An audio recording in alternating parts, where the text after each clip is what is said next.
Talk Shit Radio is a Kennedy Studios Productions.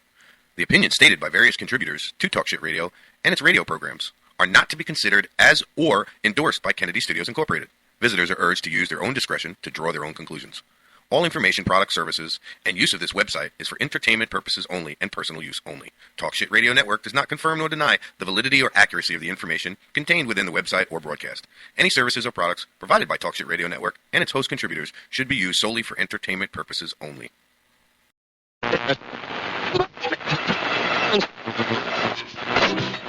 This is Tony. You're listening to Talk Shit Radio. I have been out on the streets every day except for yesterday. Okay. What the media... Leave the gun. Take the cannoli.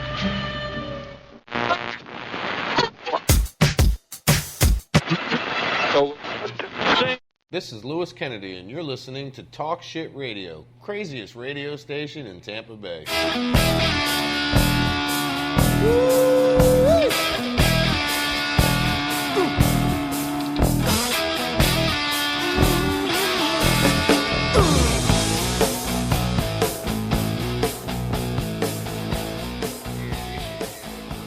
Bob, and you're listening to Talk Shit Radio, and we're going to teach you a lot of cool stuff. Tune in and see. Yeah, baby! Yeah. Leave the gun.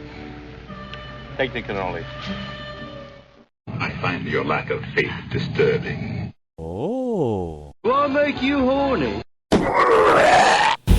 Good morning, Tampa Bay. You're listening to Talk Shit Radio once again on this lovely Tuesday morning, the 23rd. In the studio, we have a full house today. We have Holly, we have Maria, we have Tony, and we have myself. Good morning, everyone. Good morning, myself. Good morning. Good morning, myself. Good morning. Good morning. Good morning. We've got a completely and utterly cool day scheduled for today. About an hour from now, Clench Fist is going to be here. Local rock band from Spring Hill. They started here in Spring Hill, and now they're famous. So we're going to have famous people in here, guys. Can't wait now. Isn't that wicked? Yes, it is. Yes, it is. It's pretty cool. We already got famous people in here. Where? Me. Oh. That camera is not very good on you. Do you see that? Yes, I see that. It's got like... I got like Cyclops head. Yeah, I gotta get another fisheye lens. I gotta get another wide angle because if you switch over to that one, oh, see, there's the back of my head. Yeah, there's the back of Maria's head. Yeah. So we'll see how it works when they get here. I'm not sure what I'm gonna do. You guys can't see the cameras yet because we're not putting them up yet. So, yeah, I'm all excited, man. I can't wait till they get here. I'm nervous as hell, I got to be honest with you. I have not seen Steve Bruno in many, many years. And the last time I seen him, I was just some dirtbag, you know what I mean? Not that I ain't a dirtbag still, but you know what I mean? I didn't have a radio show then. I was a dirtbag without a radio show. Now I'm a dirtbag with a radio show. Look out. Well, what does that say for you guys, though? Look out. Oh, shit. Too much. So, yeah, man, I can't wait. I'm just, I'm almost like, okay, let's just play some music until they get here type thing, you know what I mean? Fuck it. Well, hopefully they'll play some music, or they'll sing I some know. music, or do a tune. That'd be cool. I'm hoping we can have a little karaoke session today with them. That'd be fun. With them, huh? Yeah, I'll do some karaoke. Not that I know any of their songs. That'd be kind of hard. Yeah. Enough said. Well, I bet you I could sing their songs. I just doubt I could sing them like they do. I can sing their songs. I just can't sing their songs. Right, exactly. I can sing, but I just can't sing. Dolly. Yeah, it should be good. It should be definitely good. Oh, look at this girl. Good girl. I'm proud of you. Yes, I'm proud of myself. Very, very. Good job. Very good job. Yes, absolutely. For those of you that don't know what's going on, good. You're not going to find out. Your face. This is for you, Holly. Good job. Damn good job. Yeah, man, I'm freaking excited, guys. I don't know about you. I am too. I slept like dog shit last night, but I slept like a rock. Does that make sense? I went to bed at like 9 o'clock, but I slept until about 11:30. I woke up. I fell back asleep. I woke up, and then come 4 o'clock. I've been up since 4 o'clock this morning. I haven't tossed stopped. and turned all night. Did you? Then I woke up around 3 o'clock. No shit. Yeah, a little 2-year-old baby. Oh, Yeah. Happy, fun, happy. Yeah, once they get here, and like I said, I think it's only 2 of them coming. So pretty much going to set them where you're sitting, Maria, and where you're sitting, Holly. We'll have you guys just sit in the background. Or On my lap? No. If you Okay, want. okay. I mean, I don't, or they could sit on your lap. You could sit on their lap, one of the two. It's up to them at that point, really. I mean, Holly's like, I vote for the lap. I vote for the lap. That is correct. My chair's big enough for 2 of us. No comment. That's all right. I'm big enough. I take up my own chair. Yeah, enough of that. I'm big enough. I take up 2 chairs. So yeah, we'll situate them. I like I said, I need another fisheye lens for this camera, so we don't get the exact view that I want to get, but it'll just have to do. And speaking of the cameras, we'll be firing them up a little bit later once they get here. Give you guys a little view of what's going on in the studio. Man, it's just I don't even know where to begin, guys. I really don't. I'm just I'm so excited that Clinch Fist is going to be here, and I do want to apologize for that to them because I put Clinch Fist instead of Clinch Fist up on the website. It is not CLI. There is a Clinch Fist. It's Clinch Fist. Yes, there is a Clinch Fist, but it's not them. They're Clinch Fist. So yeah, it's my bad, guys. My bad. I never said I was good at what I did. I just said I do it. Tony, don't you damn say a word, buddy. I know what you're thinking. Yeah, you better start sending it through the proofreader. Enough said. Tony's my new proofreader from now on. I'm going to do that from now on. When I post something, I'm just going to send it to you and have you post it. Yeah, okay. Tony's my spell check. Check for the typo. Check Right. one. What check? Tony's my 1, 2. yeah, some shit like that. Tony's my spell check. Even though we have spell check on Google and all of that shit, it doesn't always. It doesn't understand work for English. words like there, and there. There. Where? Over there. And the I before E will never apply. No, It never does. I fuck that up every time. I before E except after C, and that's not Yeah. always true. Yeah, I fuck that up every time, as you can tell. So I don't even know why they said that. Yeah. I before E except after C, because I mean most cases yes, but a lot of cases no. Yeah, exactly. Yesterday we were talking about the wrong people driving the wrong way. But the wrong way driver got arrested in Clearwater last night. Oh yeah, Another one?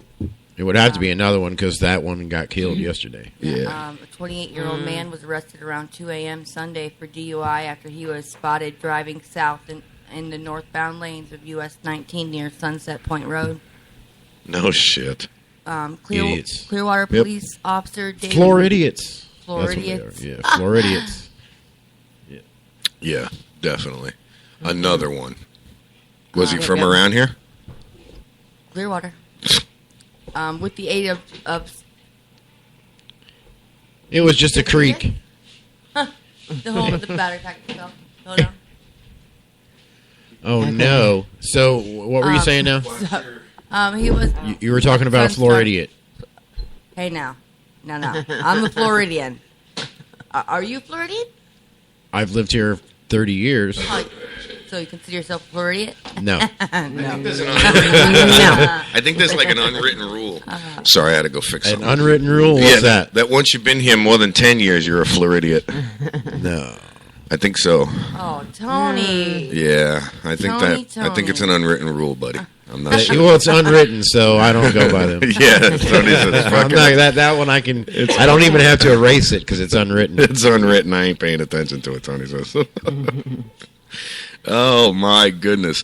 So we are now bombing the scumbags. They started bombing them. They started bombing the scumbags. call came out of Tampa. Yep. Came out of MacDill Air Force Base. U.S. Arab nations join in attack. I know JB is ecstatic about that. I know he loves the fact that we are bombing those fuckers. Once I get a hold of... Where are we bombing them, though? I mean... everywhere. I'm not sure, honestly. There's a video here.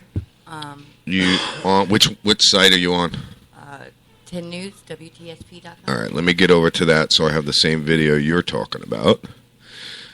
Just so you listeners out there know, we have computers up in front of us. We get all our news off of the other websites. What is it, 10 News? WTSP. Okay. And, yeah, we search. We Google search. Google it. Yeah, WTSP. Whoops the What's the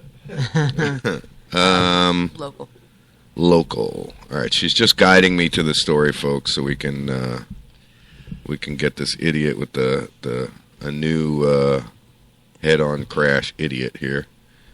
Wow, I'm way behind this morning. I don't have anything. Why don't I find it, Holly?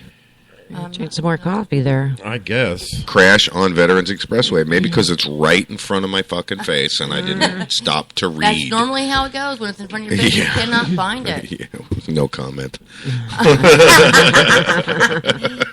Oh, good morning, USA. Yes. All right, so let's see.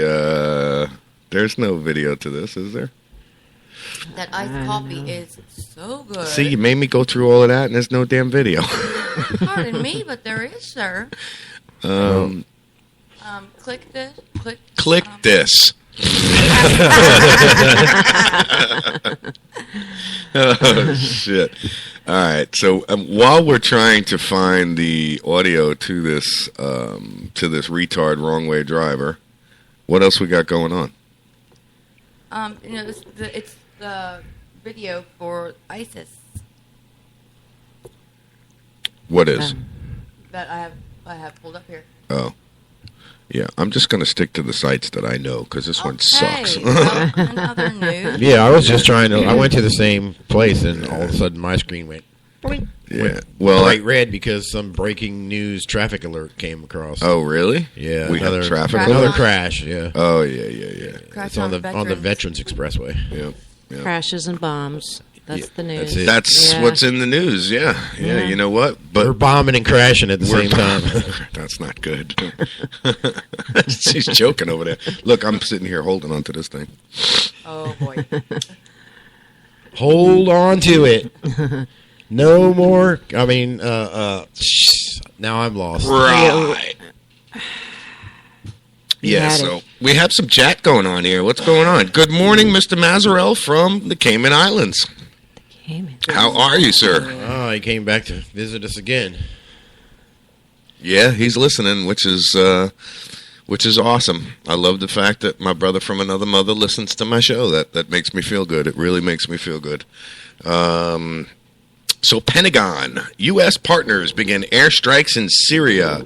I cannot tell you how happy I am about this, to be honest with you guys.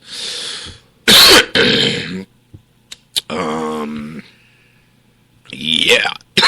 Whoa. So you're glad that they're bombing? Yes. It'll show ISIS now, or ISIL, or whatever these fucking idiots are. Yeah, I think the British have another name for them, but I didn't see what it was. I can't tell anymore. That's the problem. You know, we don't know what the fuck to call them. They don't know what the fuck to call themselves. I think it'll just show them that we're not fucking around. You may have this, you may have that, you may have taken our Toyota trucks that we sent over there, but guess what we have? Well, from what I got from the article before it went away from this traffic crash thing that I can't get off my screen, close the tab. Click it. It said the order came from Tampa Bay. Yes, it came from MacDill Air Force Base. But it's not us doing the bombing. It's the Arab allies. Right, yes. So. It's the coalition type thingy. Yeah. I love it. I love the fact that we're finally standing up and showing these cocksuckers that, you know, you want to behead people? Fine. We'll behead like 12 at a time. You know what I'm saying? Because, you know, one bomb, boom, you're dead. So I'm going to read a little bit into it. It is a big story, so I'll probably read like one or two paragraphs, and then we'll talk some shit about it and see what we think. The U.S. and 5 Arab countries launched airstrikes Monday night on Islam State group targets in eastern Syria, and the U.S.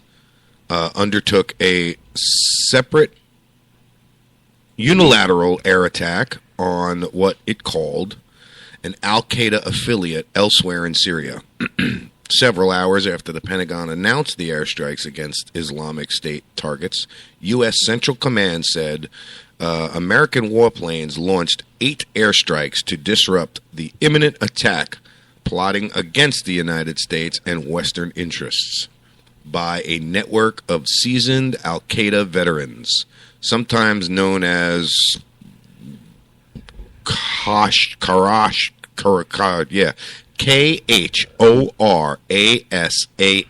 group. It's easier just to do that. There you Yeah.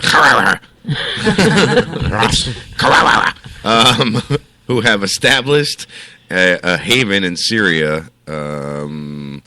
It provided no detail on the plotting. Central Command said separate bombing missions was undertaken, and that's the wrong word there. Separate bombing missions was undertaken. Should have been were undertaken, but I'm not a writer. Solely by U.S. aircraft. We got aircraft now. We no longer have aircraft. It's now aircraft. That's like, all right, so I'm done reading that story. They need Tony. Yeah, we're going to have to get you a job over there to spell check, Tony. You know, they had just as bad a job at Bay News 9. Yeah, They got horrible. And horrible grammar, too. I mean, they'll put the same... Some of the stories in a row. I've some seen of the sometimes stories, I'm like, what? Yeah, exactly. You lost me already. And We've I have to read go back them and reread it. Yep, we've read them online and had to go, huh? Yeah. But no, I think it's good that we're finally bombing the bastards, and hopefully we can end this bullshit. Hopefully they'll realize that they're fucking with somebody they should not be fucking with. You know what I mean? I personally hope that that Russia. MJ from PA says good morning. I personally hope that Russia sends in ground troops, because those are some crazy bastards. See, now they had to put Obama's name in this article. Oh, yeah, you see that, right? Yeah. That he authorized this 2 weeks ago. Yeah. 2 weeks ago. He personally authorized it. It was all him. Yeah. It was all him. Congress and everybody else had nothing to do with it. Wasn't he golfing then? Probably. Probably, yes. He probably was out playing a round of golf. Yeah. Right. I'd be standing there. I'd be in Central Command on the explosion button. Forward! Boom! Make a game out of it, man. I'd be like, all right. Who can send bodies 12 feet in the air? No, Johnny, you just spread them out around the ground. I want to see them flying. That don't count, Johnny. You're out of the game. Yeah, that would be cool, man. I would be one of those ones that are always in the news. Let's finish the course without a bogey. I'd be one of those ones that are always in the news with the inhumane treatment and all that bullshit. Yeah, you'd see my face a lot and be like, that dirty bastard pissing on the Arabs. Then people like JB would be rooting for me, going, piss on it for me! Don't worry, JB. If I had the chance, I would piss on him for everybody. Well, I got to take some coffee. Ready? Here you go.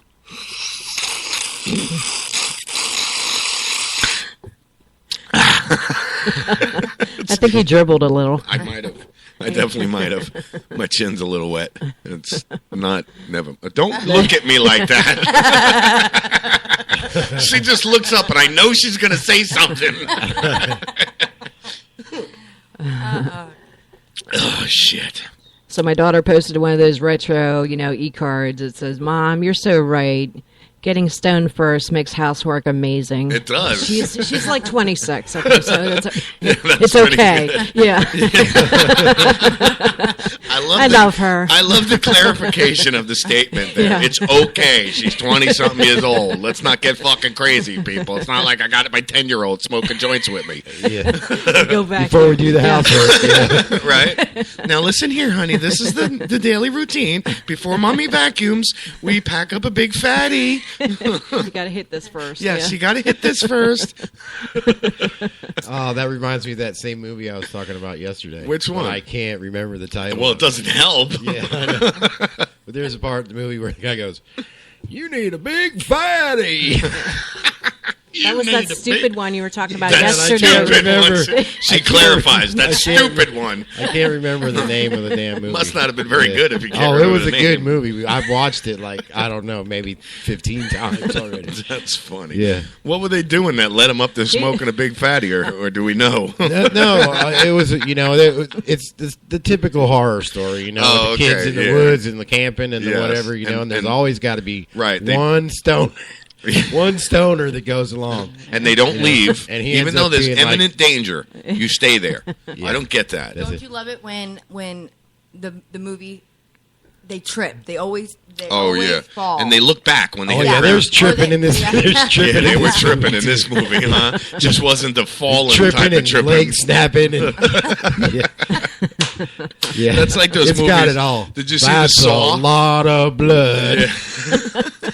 Did you see the movie Saw? All the episodes No. of Saw, dude, they are pretty fucking gruesome. I have a man. few They are. of them. They're They are. gruesome. They're- It's that's- I have a few of them on that's my a horror computer, movie. but Do you? Yeah. I haven't watched that. It's one yet. wicked. My kids watched it, and I watched them. Oh my god, dude! Some of this shit is like the one man. They got this fucking dude head in this thing that spins, and it just if he moves, it turns his head completely off. And they showed it too. It was wicked, dude. Ripped this shit What right a way off, to go. man. Oh my god, it was fucked up. Yeah, it was totally crazy. Yeah, Yeah. yeah. I remember watching Poltergeist. All right, and wondering, all right, so your daughter's, and this is like, Eddie Murphy did this skit. Your daughter's only 6 years old. You can't be too attached to her. Get the fuck out of the house. Forget. Take the TV with you. You're so worried about it, Ghost told me, get out. I'd be like, okay, baby, we gotta go. Did you guys ever see that Eddie Murphy skit? No, I never did. Oh yeah, he does his whole thing. I've yeah. seen a lot of Eddie Murphy, but I He missed does a lot of Eddie he does Murphy the too. whole thing where Ghost told me get the fuck out the house. I just tipped the fuck out the door. Get out. Okay, baby, we gotta go. That shit is funny as hell. Yeah. And like we were talking about yesterday, when you look at the older horror movies now, they look pathetic. They look really bad. The makeup, you can Yeah, but see you can't that beat it's the this old chunk. Frankenstein movie. And, But I mean, it's still funny whatever. looking because you can see it's this big chunk of fucking makeup sitting on their face. well, now you can, Yep. because HD TV, baby. yeah, that and all the advances they've made with their The horror technology, because they seem to go a long ways with that. Yep. The All sci-fi. the animation and shit like that. So, still trying to find this story about another wrong way driver, but the only thing that is coming up big time is ISIS and all of this. There's an article that says website copies keys via photo. What? Good locksmiths have long been able to make duplicate keys with just a glance of a photo. However, a website is making it even easier with a few clicks of a smartphone and $6. KeysDuplicated.com is making headlines for how simple it is to copy a key to any house, condo, or property. That's bad. Don't leave your keys where they can be photographed. No, it's sad, dude. That's going to be the new way of thieving. Right. I mean, being a conniving son of a bitch that I am, I mean, that if I was a thief, that'd be my first thing. I'd go take a picture of people's keys, follow them, find out where they live, Find out where they are. have a new set made, and thank you very much. Thank you, come again. Thank you, come again. By going to the website on a mobile device, users can snap a photo of the front and back of the key, enter payment information, and have the duplicate sent through the mail in a matter of days. Wow. You watch how long it takes before that shit starts and that company has lawsuits against them. Yeah, Won't be long. Yeah, it won't be long. Won't be long at all, that's for sure. They'll find some way to trace it back to that getting the key from them. Yep.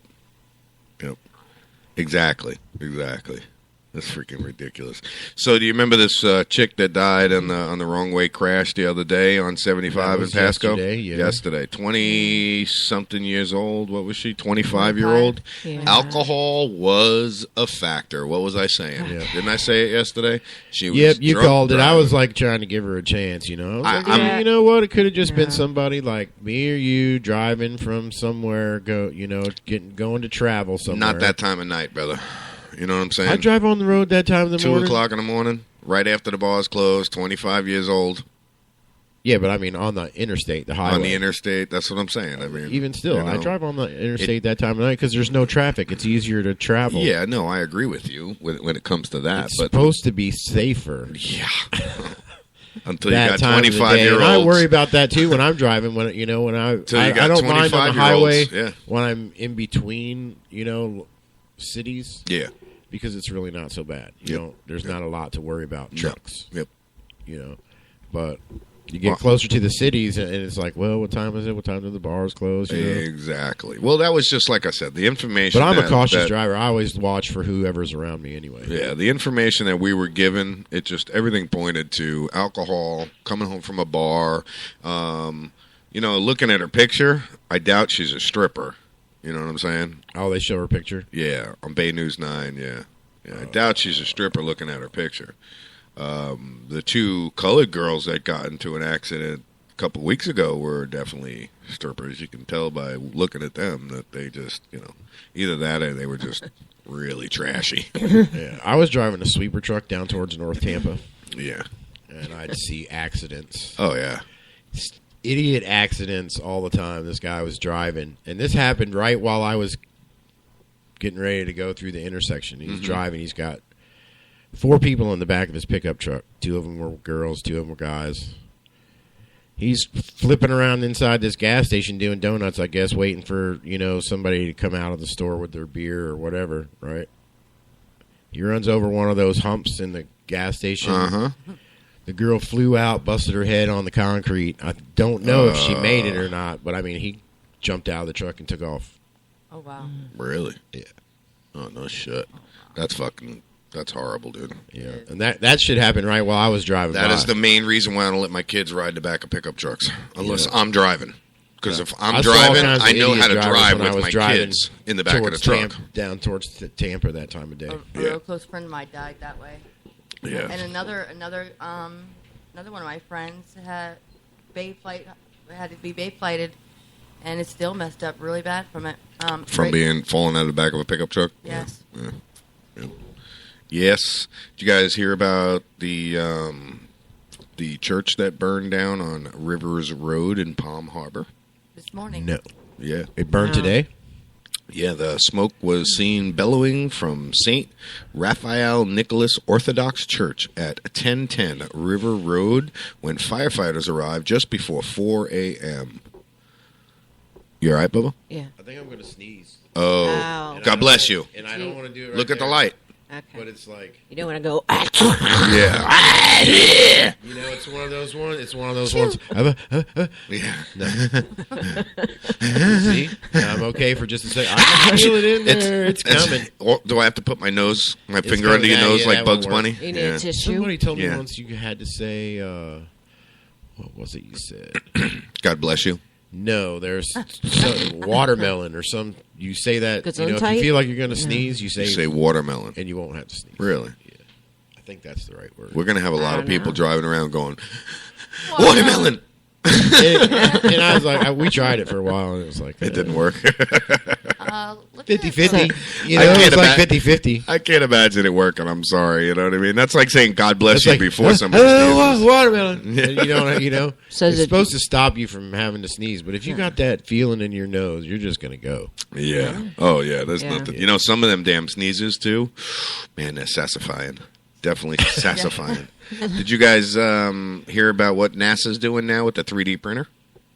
They brought a 3D. Those are awesome. They brought a 3D printer up to the space station. Yeah, and a half a dozen live mice.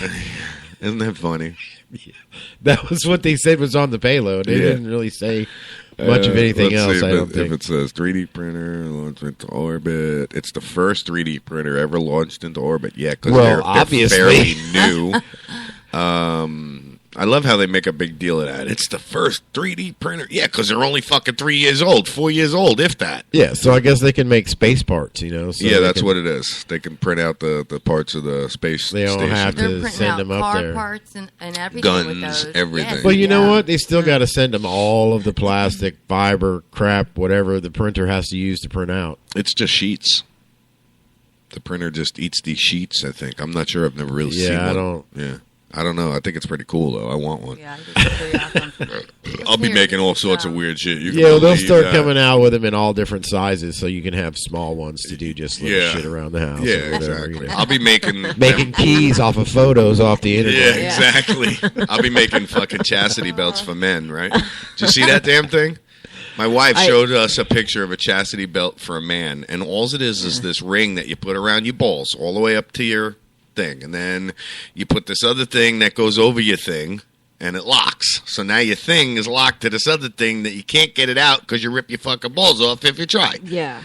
So I mean, it almost looks like a strap-on kind of. The only thing that I was disappointed, I don't know. And that's the thing. The only thing I was disappointed in is they should have it erect and long. So, you know, I mean, at least the ladies can just walk around and pleasure themselves on it. You know what I'm saying? I'd make this thing like 4.5 fucking feet long and sticking out of my pants. Be like, hey, baby, what's going on? Well, Shit, don't give me a 3D printer and an idea. I'll fuck some shit up. Oh, man. I'll be the next millionaire that stupid freaking product, you know, the walking dildo or some shit. A mechanic. Yeah, whatever. I'll make something just so out of freaking, yeah. You ever been to the Triple X store up there? They have those big door stops, penis door stops. No, I've never been up to the Triple X huge. store. Listen, I have. It is awesome. There is in a there, so let me butt tell plug. you. There is a butt plug standing on the shelf. Probably, I thought it was a novelty. I asked the guy, I'm like, dude, is that thing for real? He's like, yeah, it weighs like 30 fucking pounds. And at one point, it's like 4 inches. And at the widest point, it's like 8-9 inches. Oh, I'm like, my. seriously, dude, that thing is not a toy? He goes, well, yeah, it's a toy, but it's a real toy. Yeah, a real I'm like, toy. yeah, yep. I'm like, holy shit. I want to see the dude or the chick that buys that one. You know what I mean? Right. You gotta see some freaks coming in through there. Priests? Freaks. Oh, I thought you said priests. I was going to say, were they Catholic? Hey, those- Because I don't doubt it. You know, look at this. The Tampa woman claims to add third breast. Yeah, the three-titty chick. No, Yeah. I- You ever see the movie Total Recall? Arnold Schwarzenegger? Yeah, that's all I think about. Yeah. Is that chick from that movie. What a stupid bimbo. You got to be an idiot. You got enough problems with 2 fucking tits. Now you got a third. All these women bitch about, why are you looking at my tits? Now you got 3 to look at. Now you really, I mean, that is saying, hey, everybody, look at me. Why would Well, she maybe do nobody that? was looking at her before. That's and possible. That's why. Yeah. She's not an ugly chick. No, she's That's not. the thing. She's Well, I not don't an know. ugly I girl. didn't even look at her. I was She's like, 21 years old. Yeah, 21-year-old, 3-breasted monster. She has video. I don't know. Yeah. There's people putting horns in their heads. And Oh, yeah, that's I see isn't that that. some down, shit? down the whole top of their head, making themselves look like a Yeah. lizard. How And about wonder putting- why they can't get a job. Yeah.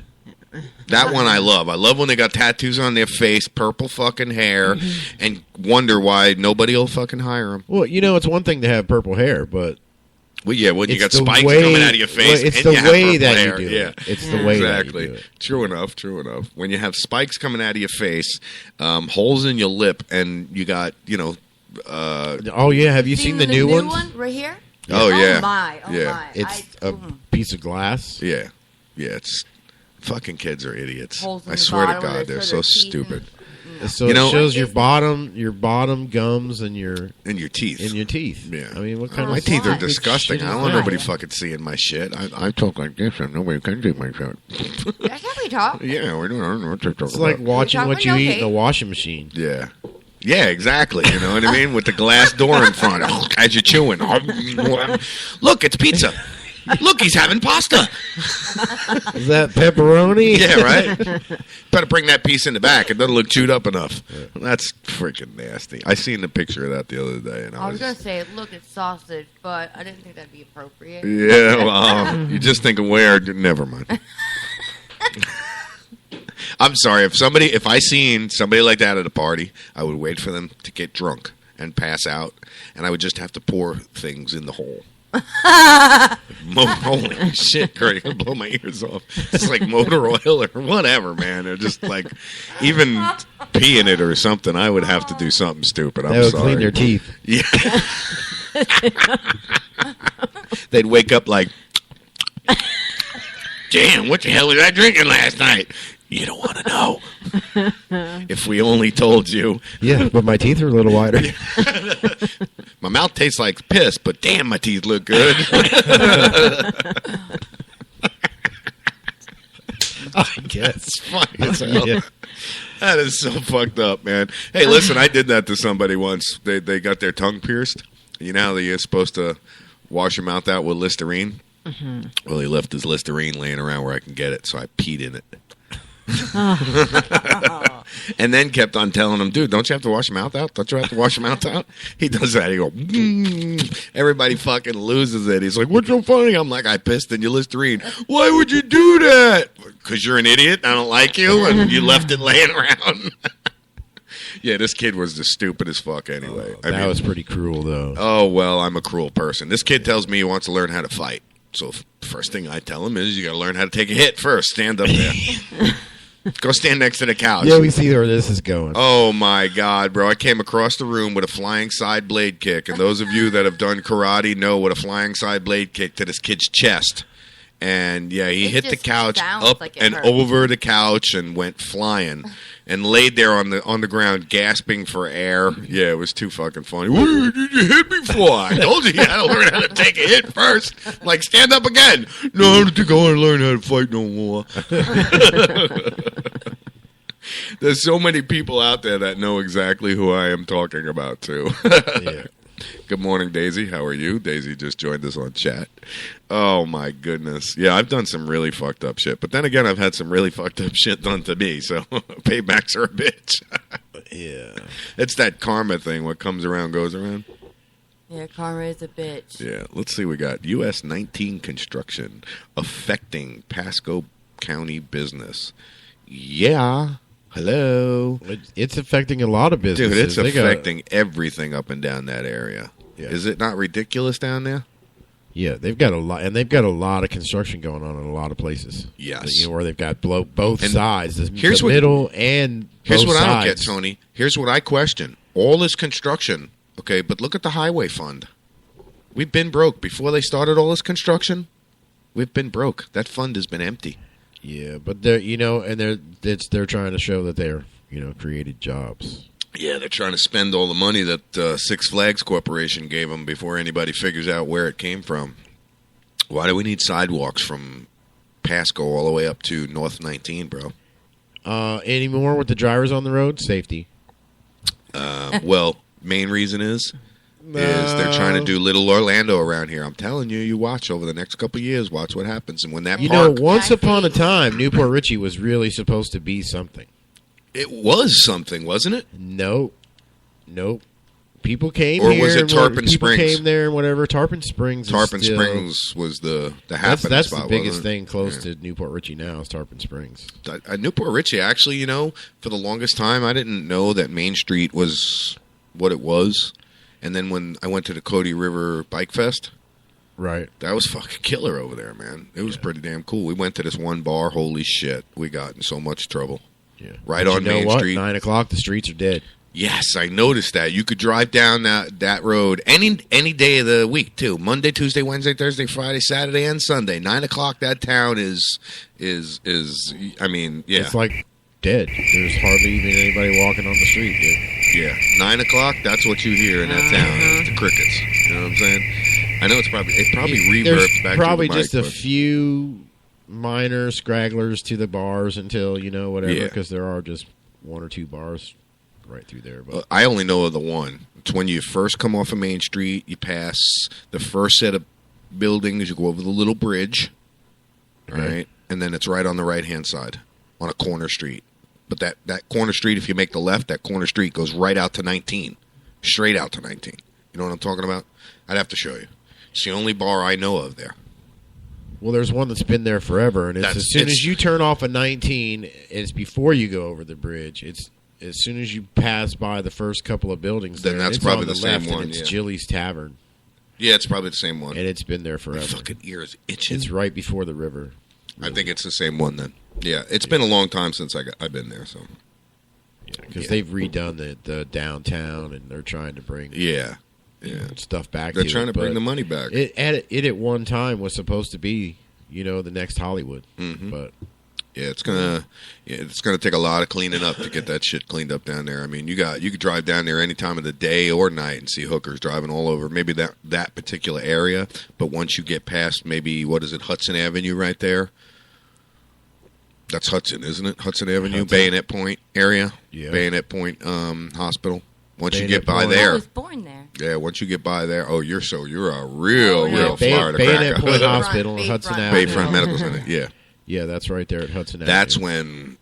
That's not a nice area around there. I've talked to a few Newport Richie cops, and they've told me, that's not a very, very good area. Right through there, really? Yeah. Because that's right where Hudson Beach is. I mean, Hudson Beach is out to the west from there. Yeah. By a couple of miles. But there's a lot of drugs and hookers that go up and down that area. I got a buddy of mine that can contest for that. He knows where the hookers are. He does. Okay. He does. Yeah, yes. It could be now. I mean, he doesn't do the drugs, but he does do the hookers. They were having a problem with him in Port Richey too. So yeah. Well, they probably all moved to Hudson. I remember they did this big, huge roundup. Put them all in jail. Speaking of Pasco, let's go click over to Pasco. Yeah, they do some stings every now and then. Yeah, definitely. So we got the slideshow, we got that, we got this. There's a lot of nothing going on, guys. I got to be honest with you. DOC fired 32 prison guards in misconduct for misconduct. The Department of Corrections. The Florida Department of Corrections is cleaning house. On Friday, they fired 32 prison guards at 4 different facilities. That included 3 at Franklin Correctional, where guards allegedly gassed a Tampa man, Randall Aparo, repeatedly and left him to die. Dale Laundrie represents the NAACP statewide. He thinks the firing are a step in the right direction, but not enough. Even though people incarcerated have been sentenced, they are still serving their time, but they should be treated with respect, he said. Yeah, well, that's because the guards think they're, shit don't stink, and they treat. Yeah, I got some audio on this ISIS in Syria, so let's see what we got here, guys. If I can. Alrighty, maybe I don't. Breaking news: U.S. airstrikes pounding ISIS targets inside Syria for the first time. Good. Come on, let's hear a boom. A little bit of the sound of the situation. You're looking at brand new video as well.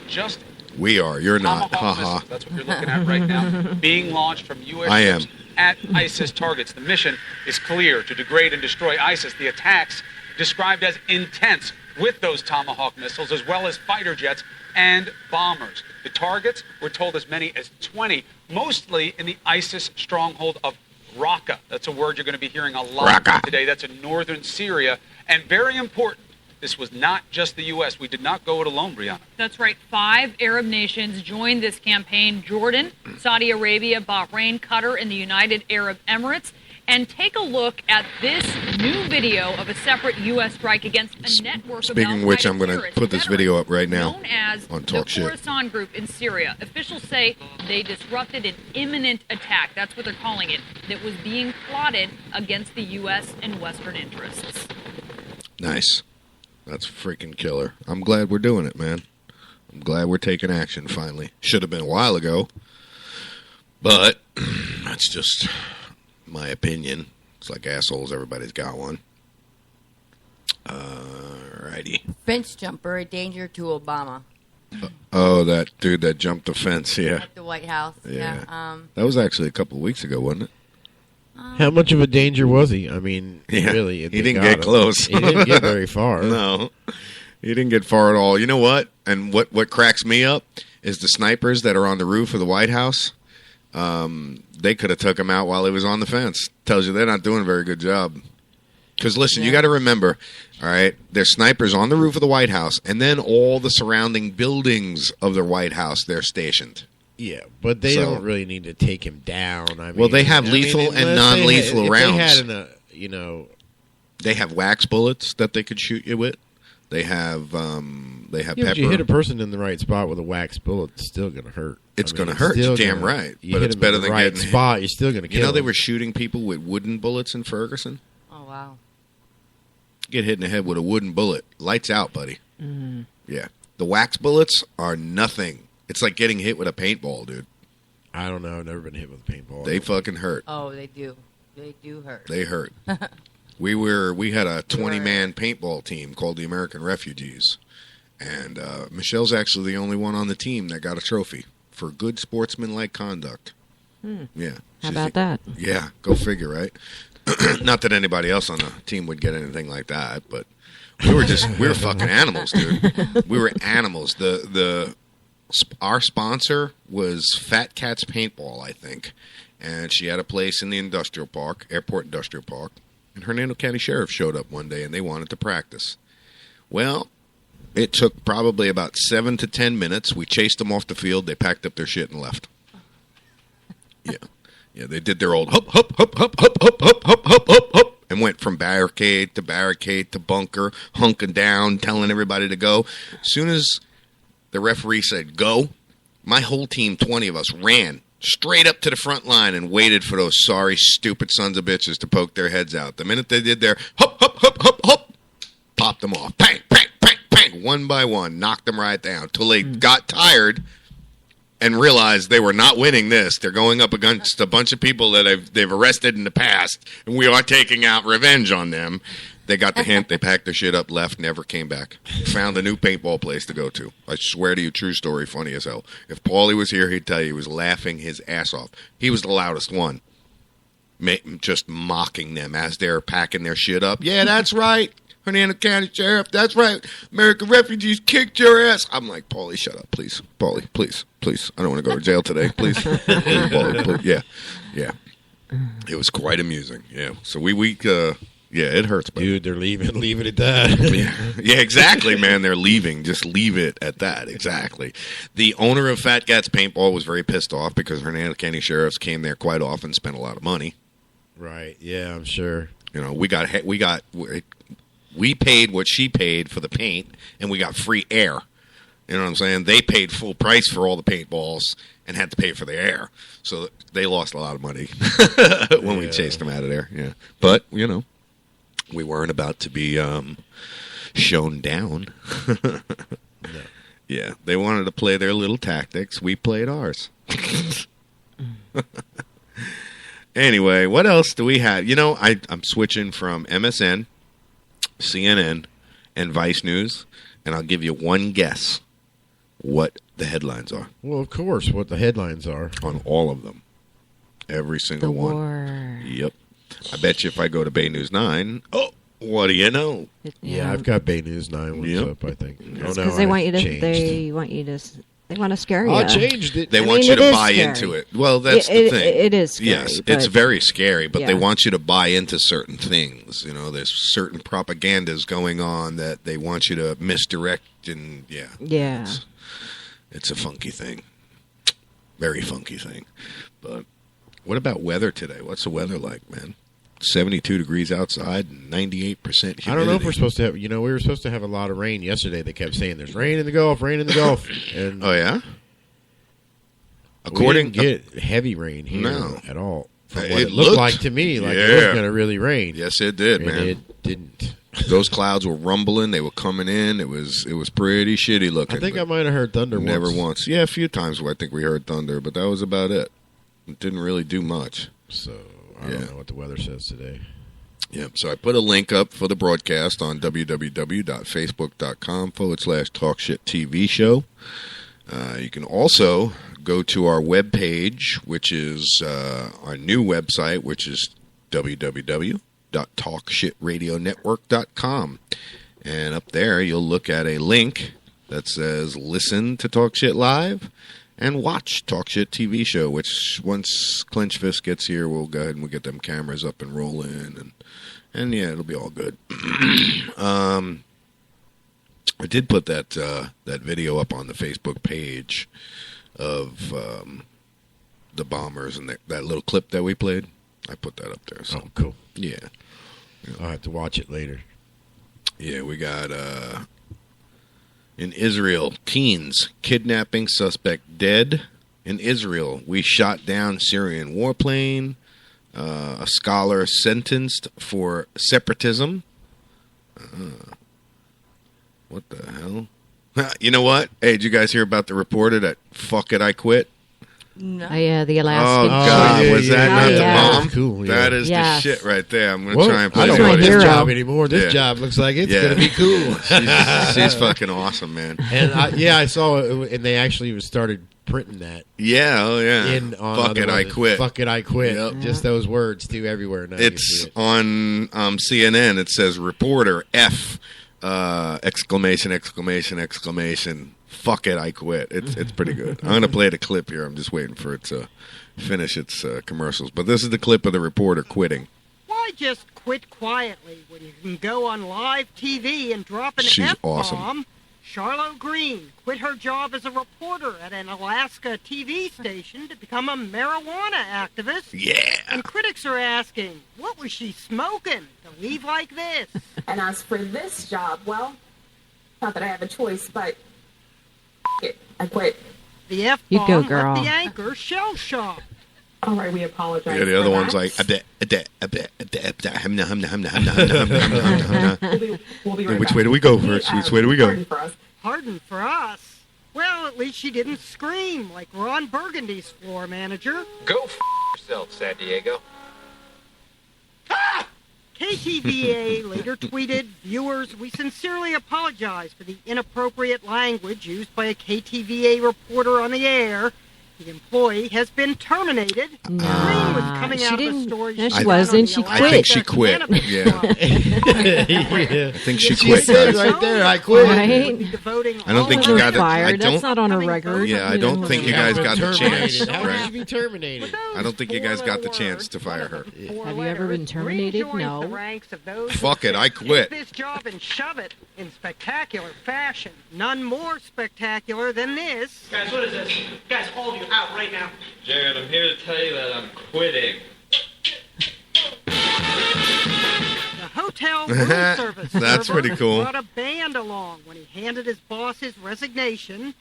And who could forget flight attendant Steven Slater, who got on the plane's PA to curse and quit, then inflated the emergency slide for his grand exit. So Or she, how she about started like Adam the bucket Taco challenge for like Bellman, quitting her who job. rearranged the letters on the restaurant sign. I quit, Adam. Put a Fuck you, smiley it said. face after his F-bomb. And this guy walked into the break room with his boombox blasting. What's a boombox? I A radio. quit emblazoned on his I naked know, chest. just kidding. Lee Charlotte Green kept her clothes on. As the reporter It would have been and cooler if the she got naked and said, fuck it, I quit. From your beer. Happy to What did see I her miss? job in TV. Boombox. I know what a Oh. boombox is. I'm that old. CNN. Pardon for us. Yo, that is so fucking cool, man. I love it. I'm gonna put this video up on the up on the page. That is great. What did it just go to another fucking page video? The fuck is that? It just automatically went to its own thing. All right, so we're gonna grab this link. I'm gonna put it up on the They usually do. Talk Shit page. Yeah, I love it, man. She's so cool. Fuck it, I quit on national TV. Yeah. She's going to start the F challenge. Yeah, the F-bomb challenge, the fuck it, I quit challenge. Chat is going crazy. You see this chat right here? We got Blake and Jed says, sorry I'm late at work. Good morning, guys. How are you out there? Yeah, good morning. we're just all. talking Yeah, shit, yeah. Good morning to anybody. We were actually talking about the fuck it, I quit reporter, which is, she is my hero. I love that woman. I want to marry her. I want to love her. I want to kiss her. I want to sex her. That's from, oh my God, Miss Congeniality. Oh, The yeah. movie with Sandra Bullock. You want to love me. You want to hug me. Yeah, sorry. Yeah, I think I saw that. Yeah. Oh, I love them movies, man. I didn't like the second one, but the first one was fucking hilarious. So we're about 5 minutes to our first break, and then once we come back, I do believe Clinchfest should be in the studio. Yes, I do believe they're at the front door. Oh, so, how about that? Yeah, and they're actually here now. Oh. What's up? There he is. What's going on, guys? What's going on? We are live here in the studio. We're going to take about 5 minutes. I'm going to put on some music. And actually, guess what music we're going to put on, guys? Just you can only imagine, right? Oh, yeah. There's no way I even have to guess. Yeah, right? Little Frank Sinatra. Gee, that sounds familiar, doesn't it, guys? All right, guys, we'll be right back. We got some Clinch Fist on the air, and they'll be on the air in a minute.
And we'll be right back with Clinch Fist.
Well, we're back live. We got everybody in the studio. Going to introduce everybody, if I can hear. Can everybody hear me?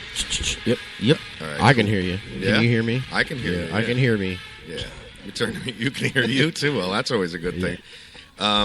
Well, we have, and I'll bring the music down just a little bit. We have in the studio. Go ahead and introduce yourself, guys. Hey, I'm Mike. I'm from Clench Fist. I am the drummer. Nice. And I'm Steve. I'm the singer of Clench Fist. Awesome. Welcome to the studio, guys. I want to thank you guys for coming in. I had a whole sheet of questions and shit that I wanted to talk to you about, but it has not been sent to me yet. Where is our secretaries? What are they doing? I have to adjust my mic. That's all right. Are they slacking this morning? I think they are slacking this morning. Yeah. So what's up, guys? Let's. First thing I want to ask you, and I don't need the sheets to ask you guys that.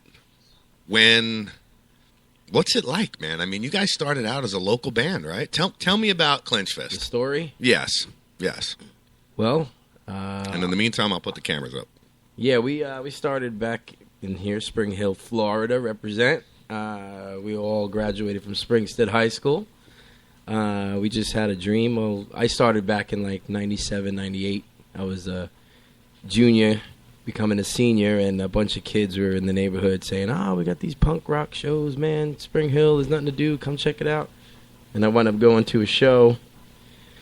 And as I was in the crowd, I seen all these kids, in a local neighborhood where nothing really goes on. You just see this big music, just all these kids come together with music, and it just attracted me so much. And back in the day, we were hockey players coming from New York, Oh, yeah. Street hockey, right? Oh, yeah. Ice, competitive. And then, we were serious, yeah. Oh, yeah. I'm a Long Islander, too, so yeah. Yeah, you know how that Yeah, oh, yeah. St. John of God, all of that kind of stuff. Yeah. So we, it just hit me. I'm just like, man, I want to do this. I was about 17 years old. I fell in love with it. My cousin Mike here, when I was a kid in New York, he used to play drums with his friends all the time, and I remember that being a kid. Mm-hmm. We've always hockey music. That was our thing, And then kind of called him up one time and got him a drum set, and he thought it was crazy at the time, right? Yeah, I remember the phone call too. I was driving. I remember the little StarTech. So you didn't think it was for real. You just thought he was some crazy kid with an idea. Well, yeah, he asked me, and he's like, I'm going to get a band together. I want you to play drums. I'm like, I don't play drums, man. I used to fool around back in the day. But I guess some other kid had a drum set, and I guess he left it at Steve's house, so I took it. No shit. And that's how it started. Stole it. That's the end of that, huh? So from there, what? I mean, you guys just started playing local gigs, or? Yeah, we just the parents. My brother is our bass player. Mm-hmm. So me, him, and the bass player related. Then so it's all family mostly. Yeah. Now, Nice. Now we've made some changes in the past from members. We lost a couple due to drugs, alcohol, the common story of the bands. But we made some changes. We had to build an all-star team, and We just started playing locally. The little skater rink over here, Suncoast Skater Rink at the time. Yep. I used to pack it with these kids. Back then, now the kids are in their 20s. Yeah. Well, they're 40s. They have kids now. Yeah. But Yeah. just started playing and working the system. We started getting gigs. Friends of ours started realizing who we were. We actually won Battle of Bands at Springstead at the time. Nice. It was the first Battle of Bands they've had, and we knew the music instructors from the school, and they invited us, and we happened to win. That's and awesome. then when we won, we were like, wow, we really want to do this, Yeah, yeah. And then as the years went on, we played, and we wound up getting the last livestock, which was really awesome. That was an accomplishment. You guys went to Livestock, huh? The very last one we played No the big shit. stage. Yeah, Cool. yeah. Cool. Yeah. Any plans for like some rock fests from 98 Rock or anything like that? Or? We kind of, over the years, from 06 to like 09, we were working with them a lot, and then they've made some changes with the program directors and stuff. Yeah. And then we took kind of a couple of years off to write the new record, made some changes, and now we're going to be coming back out with some new stuff. Yeah. Which I had right there in my hand, but I guess I brought it out there. Holly, would you run out there and grab me a shirt, the album, and the hat? I want to show everybody. The cameras are up, everyone, and I'm going to put the link on Facebook.com/Talk Shit TV show, and you'll be able to see Clinch Fist live in the studio with us. So if you check that out, hell yeah. So that's really awesome, man. What I guess really what drove me to you guys was the fact that you're a local band from Spring Hill. And it's a success story, you know what I mean? It's not just like you said, every the normal dream to where they start a band, you start a band and then you play for garages and people like that. Real quick, I want to put up the hat. Let me switch camera, make sure I got the right camera here. So that's the hat, and then we got the album. The album cover is Clinch Fist. 2012. Sorry, my eyes are bad. That's the album cover. I don't know if you guys can see that real good. Yeah, Mayan art. I'll do this. Oh, wait a minute. There you go. There we go. It was ghostly. Yeah, I never said I was good at this. You know what I'm saying? There's a lot of shit going on here. That's actually the old album that came out in 06. Oh, yeah? We're finishing up our new album now. Cool. Cool. One song you played, Confession, that's the first single. I love that song. That was the one I believe that you sent me the two of. Yeah, that was, I've been playing the shit out of it every chance I get. Yeah. We don't have too much shit to play in between when we take breaks, so. Excuse me. So, all right, so let me get back to where I was. Moving on, like, local clubs and stuff like that. You played the shit out of local clubs, I would assume. Yeah. And around here in Spring Hill, we know how that goes. Yeah. So obviously, you had to move on from Spring Hill in order to make something of the band. Yeah, Tampa was huge for us. Yeah. I mean, the whole Tampa Bay area, everywhere we go, even now to this day, we'll go out Tampa. Oh, Clinch, yeah, I know, I've heard you guys. Yeah, it just spread so much. Yeah, that was one thing that was amazing. I've heard the name Clinch Fist now for a while. Yes. Yeah. So many people know you, and I'm like, yeah, I know them guys. Man, I used to buy my phone shit from Steve up at AT&T. Yeah. Everybody, yeah. Yeah, isn't that hilarious, bro? Yeah. When you bump into people, they're like, I know you. Didn't you used to work? You're like, yeah, it was me. It was me. No, that job really helped me. Actually, because everybody who had AT&T in the Spring Hill area, I'd promote the band. That's true. Double dip, man. Yeah, buddy. Double dip. Hey, listen, you got to do what you got to do, man. That's the beautiful thing about it. Yep. We take every chance we can to double dip, so to speak. Gotta do it today. You're an American. Yeah, exactly. So, where have you guys been really touring? I mean, as far as, is it just been here in Florida, or are you guys traveling and doing the big deal? Yeah, we were playing out for a while. We went to like Nashville. We played in Georgia. Like I said, around 2009 we stopped traveling for a while because we were opening up for some big bands. We had we got some offers to open up and promote, and we get in front of like these big crowds, and play. Yeah. And then with that record that you have there, we took it to that's how far we got with it. We did have some offers on some record deals that we actually turned down because a lot of the industry was just like, we'll give you all this money, but we knew we had to pay all that back, and that's what people don't realize. Yeah, and I mean, that's got to be the real confusing part. Not knowing who to trust. Yeah. And people just wanting to throw money at you, and it's very tempting, isn't it? Well, even management. We've had we went through about 3 or 4 management companies, people, and paid all this money, and they said they were going to help us, and they only take us so far, and we've always wound up being back to us. Yeah. Really. So now we keep it internal. Their only interest was their fucking pocket, what they can make. Pocket, and look at me, I'm a rock star. Right. Shit. It's unfortunate that people prey on other people like that. Yeah, there's a lot of crazy people in this industry, in the music industry, and it's the stuff that you only think you'd see on TV or in the movie. But it's the real deal. But it's real, and they're psycho. I mean, it's either they're they just want money, or they just they get caught up in the fame. Well, I guess not really fame, but everyone wants to be a rock star, and I think that's the wrong way of going about life. Yeah, absolutely. I mean, there's got to be you got to have more than just that. Obviously, you guys have careers, or is this now all you do? No, I actually own my own business. Okay, cool. Which is cool. Plug it away, brother. We own iDroid Repairs and Products. We fix all electronics, tablets, phones. Spring Hill, Florida, represent. There you go. The people locally. Send me a link later. I'll put that up on our website. We'll give you a back link and all that kind of shit. Definitely, yeah. Well, we're all about we're the local radio station. You guys are our local band, so we're all about promoting the shit out of you guys. Thank you. I'm still trying to find that paperwork with the questions, but I don't find it. I don't know what she did with it. I don't know if she mailed it to me or what. So, in my email. Oh, okay. So no wonder why I can't find it. Oh, she emailed it to you. Yeah, well, of course. I'm looking in the wrong email and everything too. I'm looking. I got like 8 email addresses. You know what I'm saying? I'm looking in the wrong one. So really, they told us how long they've been together. I mean, since high school. Yeah, 1998. That's awesome, man. 98, and it's already 14. That's quite some time. Yeah.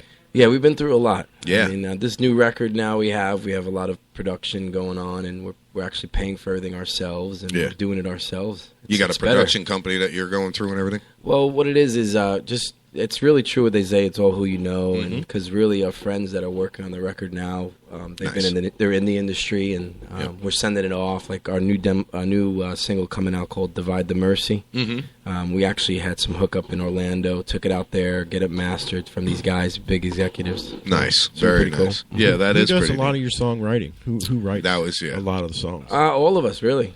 Oh, so you all do the writing? Yeah, we have the chemistry because we're family, like the 3 guys. Yeah. But all of us, we sit in a room at my house. I got a studio, a little small studio.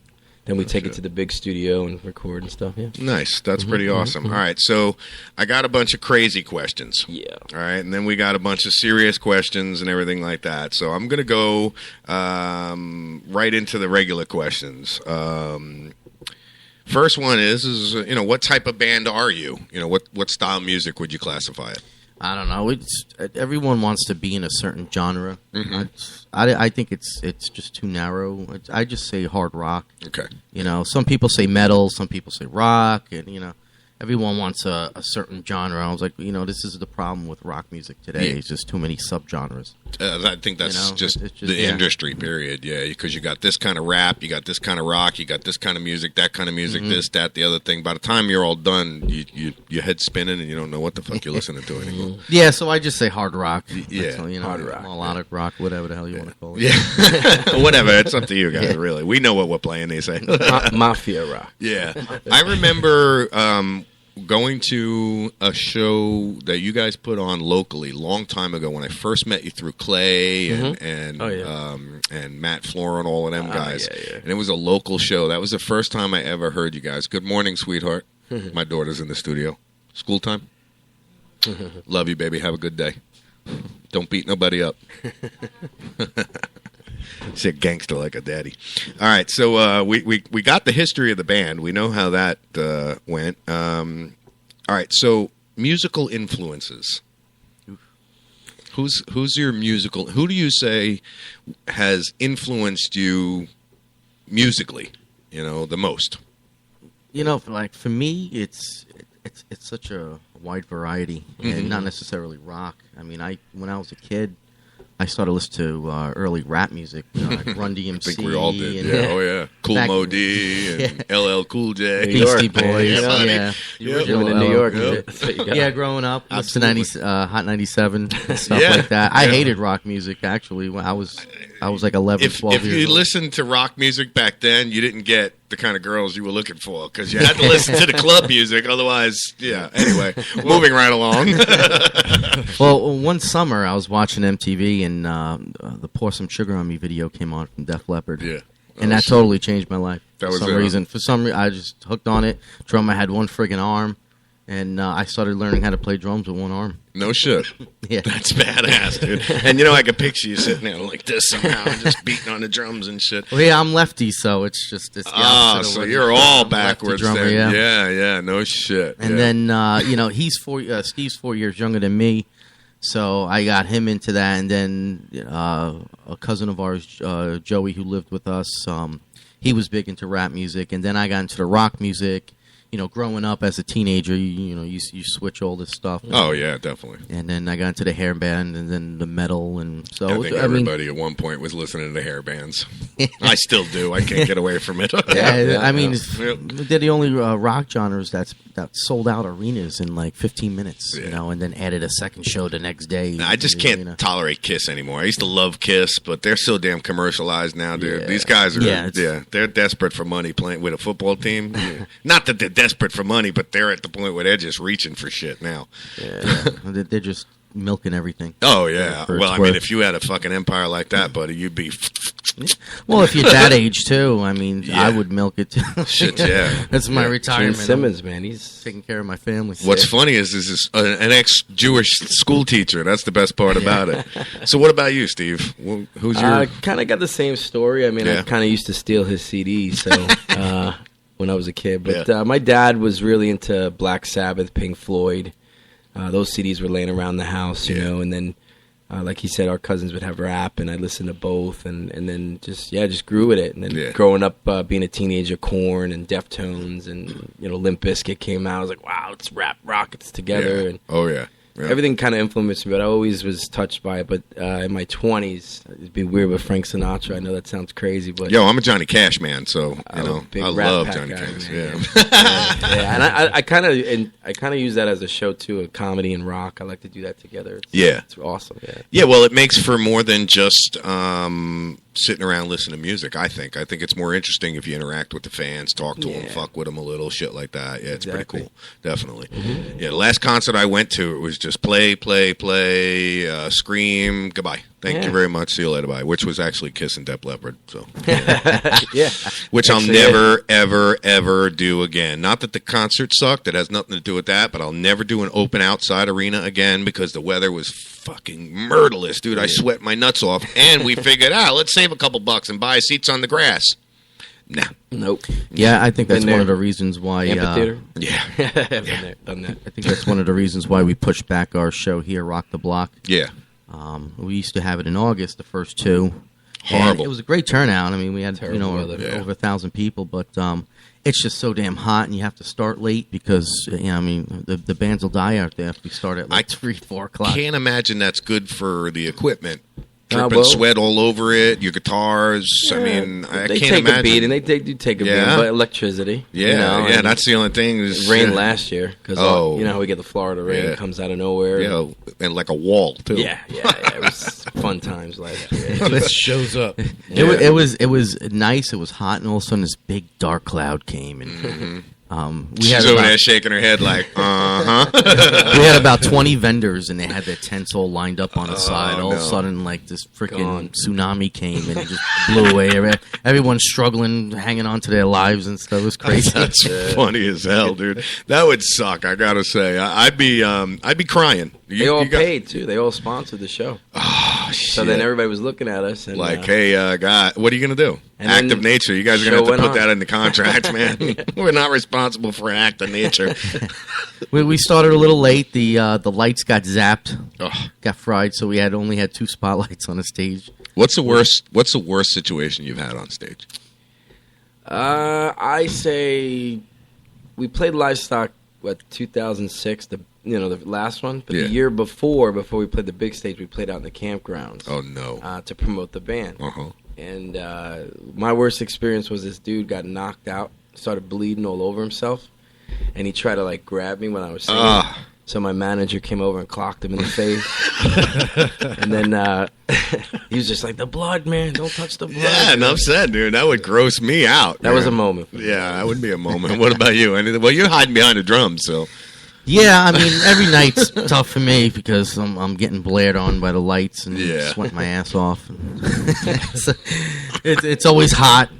Yo, people don't realize it. No, it's especially drumming. I mean, because you're moving, moving, flaring your freaking limbs around and stuff. And and I tried playing drums once. You got the lights right behind you. It's just like boom. Yeah, that's got to be sick. With sweat. Yep, that's got to be sick. People go to hug me after the show. Good, great show, great. And they look at my shirt like, whoa. They do like a 3-inch distance. Like an air hug. They do one of those, right? Hey, how you doing? That's too much, man. Let's see. Let's move on to some more questions. What do you got, bro? You got any questions for him? No, they're all wrote down over there now. Oh, sorry. They're all wrote down. Sucks for you. In one place. All right, so let's. This one's a good one. How about what are your long-term goals? The music, yeah, man. Pretty much that's what it feels like. I mean, what the world's going through right now, we're all feeling it. Yeah. And, you watch the news, pretty much what you guys talk about all the time. I listen to the radio station. I hear what you guys say. Yeah, cool. We listen in the morning and...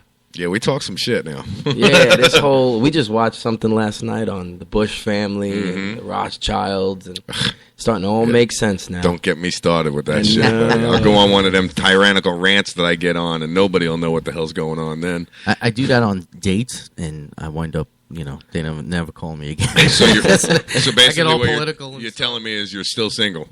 Yep.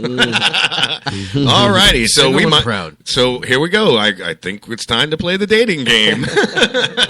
Just don't talk about politics. Yeah, no politics. Look, everybody's on camera. If you want to see what he looks like, you look right over there. You got to lean in a little. Yeah, I got to put the other wide angle lens on the camera behind me. But yeah. That you definitely that's not a good thing to do on a date. Talk politics and ex-girlfriends. No, unless she's like a political major or something. Right. Then Yes. Or maybe I need to find a political major or something. Now you're talking, bro. See, now you got ideas. So long term, I mean, obviously you guys want to be like any other band out there that makes it. Not any other band, but the stereotypical, rock band that you want to. We got a message. You want to make it your career. Yeah, we want to make it a career. We got a good message behind it. I mean, the words make a lot of sense. This new record is pretty much what we've been feeling. Yeah. Financially, with just even our family, going through things, seeing what our parents are going through now, and how it sucks. Well, let's talk about the new album. Yeah, definitely. What's the inspiration for it? I'll give you. We got this song that we're probably going to release in a couple months called "Our Reason." Okay. And it's very inspiring. It's just the whole song talks about just being yourself and what we're all here for, and why we do what we do, and how we inspire people, just individually, even through conversation. It's amazing. Nice. I don't know, you have anything to say about that too? It's pretty much it. Well, it's I don't want to say like spiritual because then people get into the religious thing. Yeah, no. And we've been dubbed that before, like a Christian band, and we're not. It doesn't sound like it. I don't hear you. We're more preaching like that or anything. Well, in the song, we don't really talk negative about stuff, right? And we always talk about the problems, and what's going on, but we always talk about the solution. Yeah, and not saying, "Hey, let's just get drunk and party and snort coke." So so it's not kill your mother, eat your brother, or party until you drop and puke and all of that. The music has a significant message. Yeah, right. I mean, some of our songs, like our old song "Download," we had someone email us a long time ago. From I think Atlanta. They were originally from here, but it was really heartfelt. I wish we would have saved that email and printed it out. But he was talking about committing suicide because his girlfriend cheated on him with his best friend, and she got pregnant. It was like a Jerry Springer episode. And then he was thinking about killing himself, and he kept listening to our song "Download" over and over again, and it just gave him that energy. and that that good positive anger to be like, you know what, screw you. Good I'm vitamins. moving forward. Yeah, good vitamins. I'm gonna have to listen to it now. I need some good vitamins. Yeah, guys hit me up. Trying to lose weight, man. I've been jogging, listening to your stuff, man. Nice. It's very positive. And Nice. Well, That's good. I think it was when we opened up for Seven Dust here in Tampa. Mm-hmm. We had a kid come up to us, and he hasn't seen us in a while. Same thing with him. He was bad into pills, and he kept listening to the 2012 album, and it just inspired him to keep going and quit. And so he stopped pills. He stopped doing drugs, and it was pretty cool that, and it feels good. I really don't care about any fame or being popular or anything like that, but it's just as a human to help, pay it forward and help others, That's got to be a rewarding feeling when you hear things Absolutely. like that. Mm-hmm. Yeah, Changes your life. Yeah, to know that, you actually... You sent out a message and the message was received. You know what I'm saying? I can only hope that in the future, this radio station and our broadcast, that we can feel that, because that's awesome. That's really cool. That's got to be really inspiring too. Yeah, it changes. And it's so funny because you meet these guys, and every single person that's interacted with always says they're a bunch of good guys, man. Yeah, bunch of real guys. Yep. And then we look at these kids now, they dress up, because we were kids too back in the day. We understand that, but with the way the times are right now, there's no time to do that anymore. I mean, look at these kids in other countries, man. They're ready to go to war. I know. We were just talking about that this morning. We got fucking kids putting holes in their faces so you can see what they're eating, and you know what I'm saying? That. I mean, yeah. is that not ridiculous? 3 boobs. Yeah, what the fuck is that, dude? I mean, really? Futurama. She was exactly what it is, man. Yeah. Fucking cartoons. What was that movie? Oh, God. Total Recall. Total Recall. I just said it. Yeah, that's all I thought about. Yeah. She thinks she had problems with dudes checking out her tits then. She only had 2. Now she got 3. Well, that's the whole point for her to do it. She wanted to grab the attention of MTV. Like, it's because she wants fame. And she wants to. I'm sure there's a club in Tampa. There's a strip club in Tampa that'll say, "Yep, we're MTV right here. Come on in and work." Yep. You get 3 times the amount of tips. Yep. She's got 2 slots now. Yeah, right? Put the money in. See, and that would be the perfect example for me. Yeah, how do you do that? I mean, what do? You alternate each side of the center tit. Anyway, I'm a Twinkie thrower, so she would definitely get Twinkies thrown at her. Yeah. Didn't you do that one? I did that once on the show, bro. Oh, hell yeah, bro. The best feeling in the life. Fucking A, right, man. And the most humiliating thing is you got to sit all the way in the back of the place and throw it all the way across. And you got to open it. You can't just throw it package and all. You got to open the Twinkie and fling it at them. You know what I mean? Yeah, you tend to get kicked out of places when you do that. I'm not recommending it. So there's not too many bars that I can go to. They search me for Twinkies. Most guys get searched for guns and drugs. I get searched for Twinkies. All right, so we went over who writes the songs. We know that you guys, it's all like a joined thing, which is really cool. And what I think, and something that I didn't know, is that the band is pretty much family. You guys are family, you know what I mean? Except for the one guitar player, and his name is Eric Park. Okay, yeah, so Eric is the only one that's he's a new guy, actually. He really? Yeah, he joined us about 3 years ago.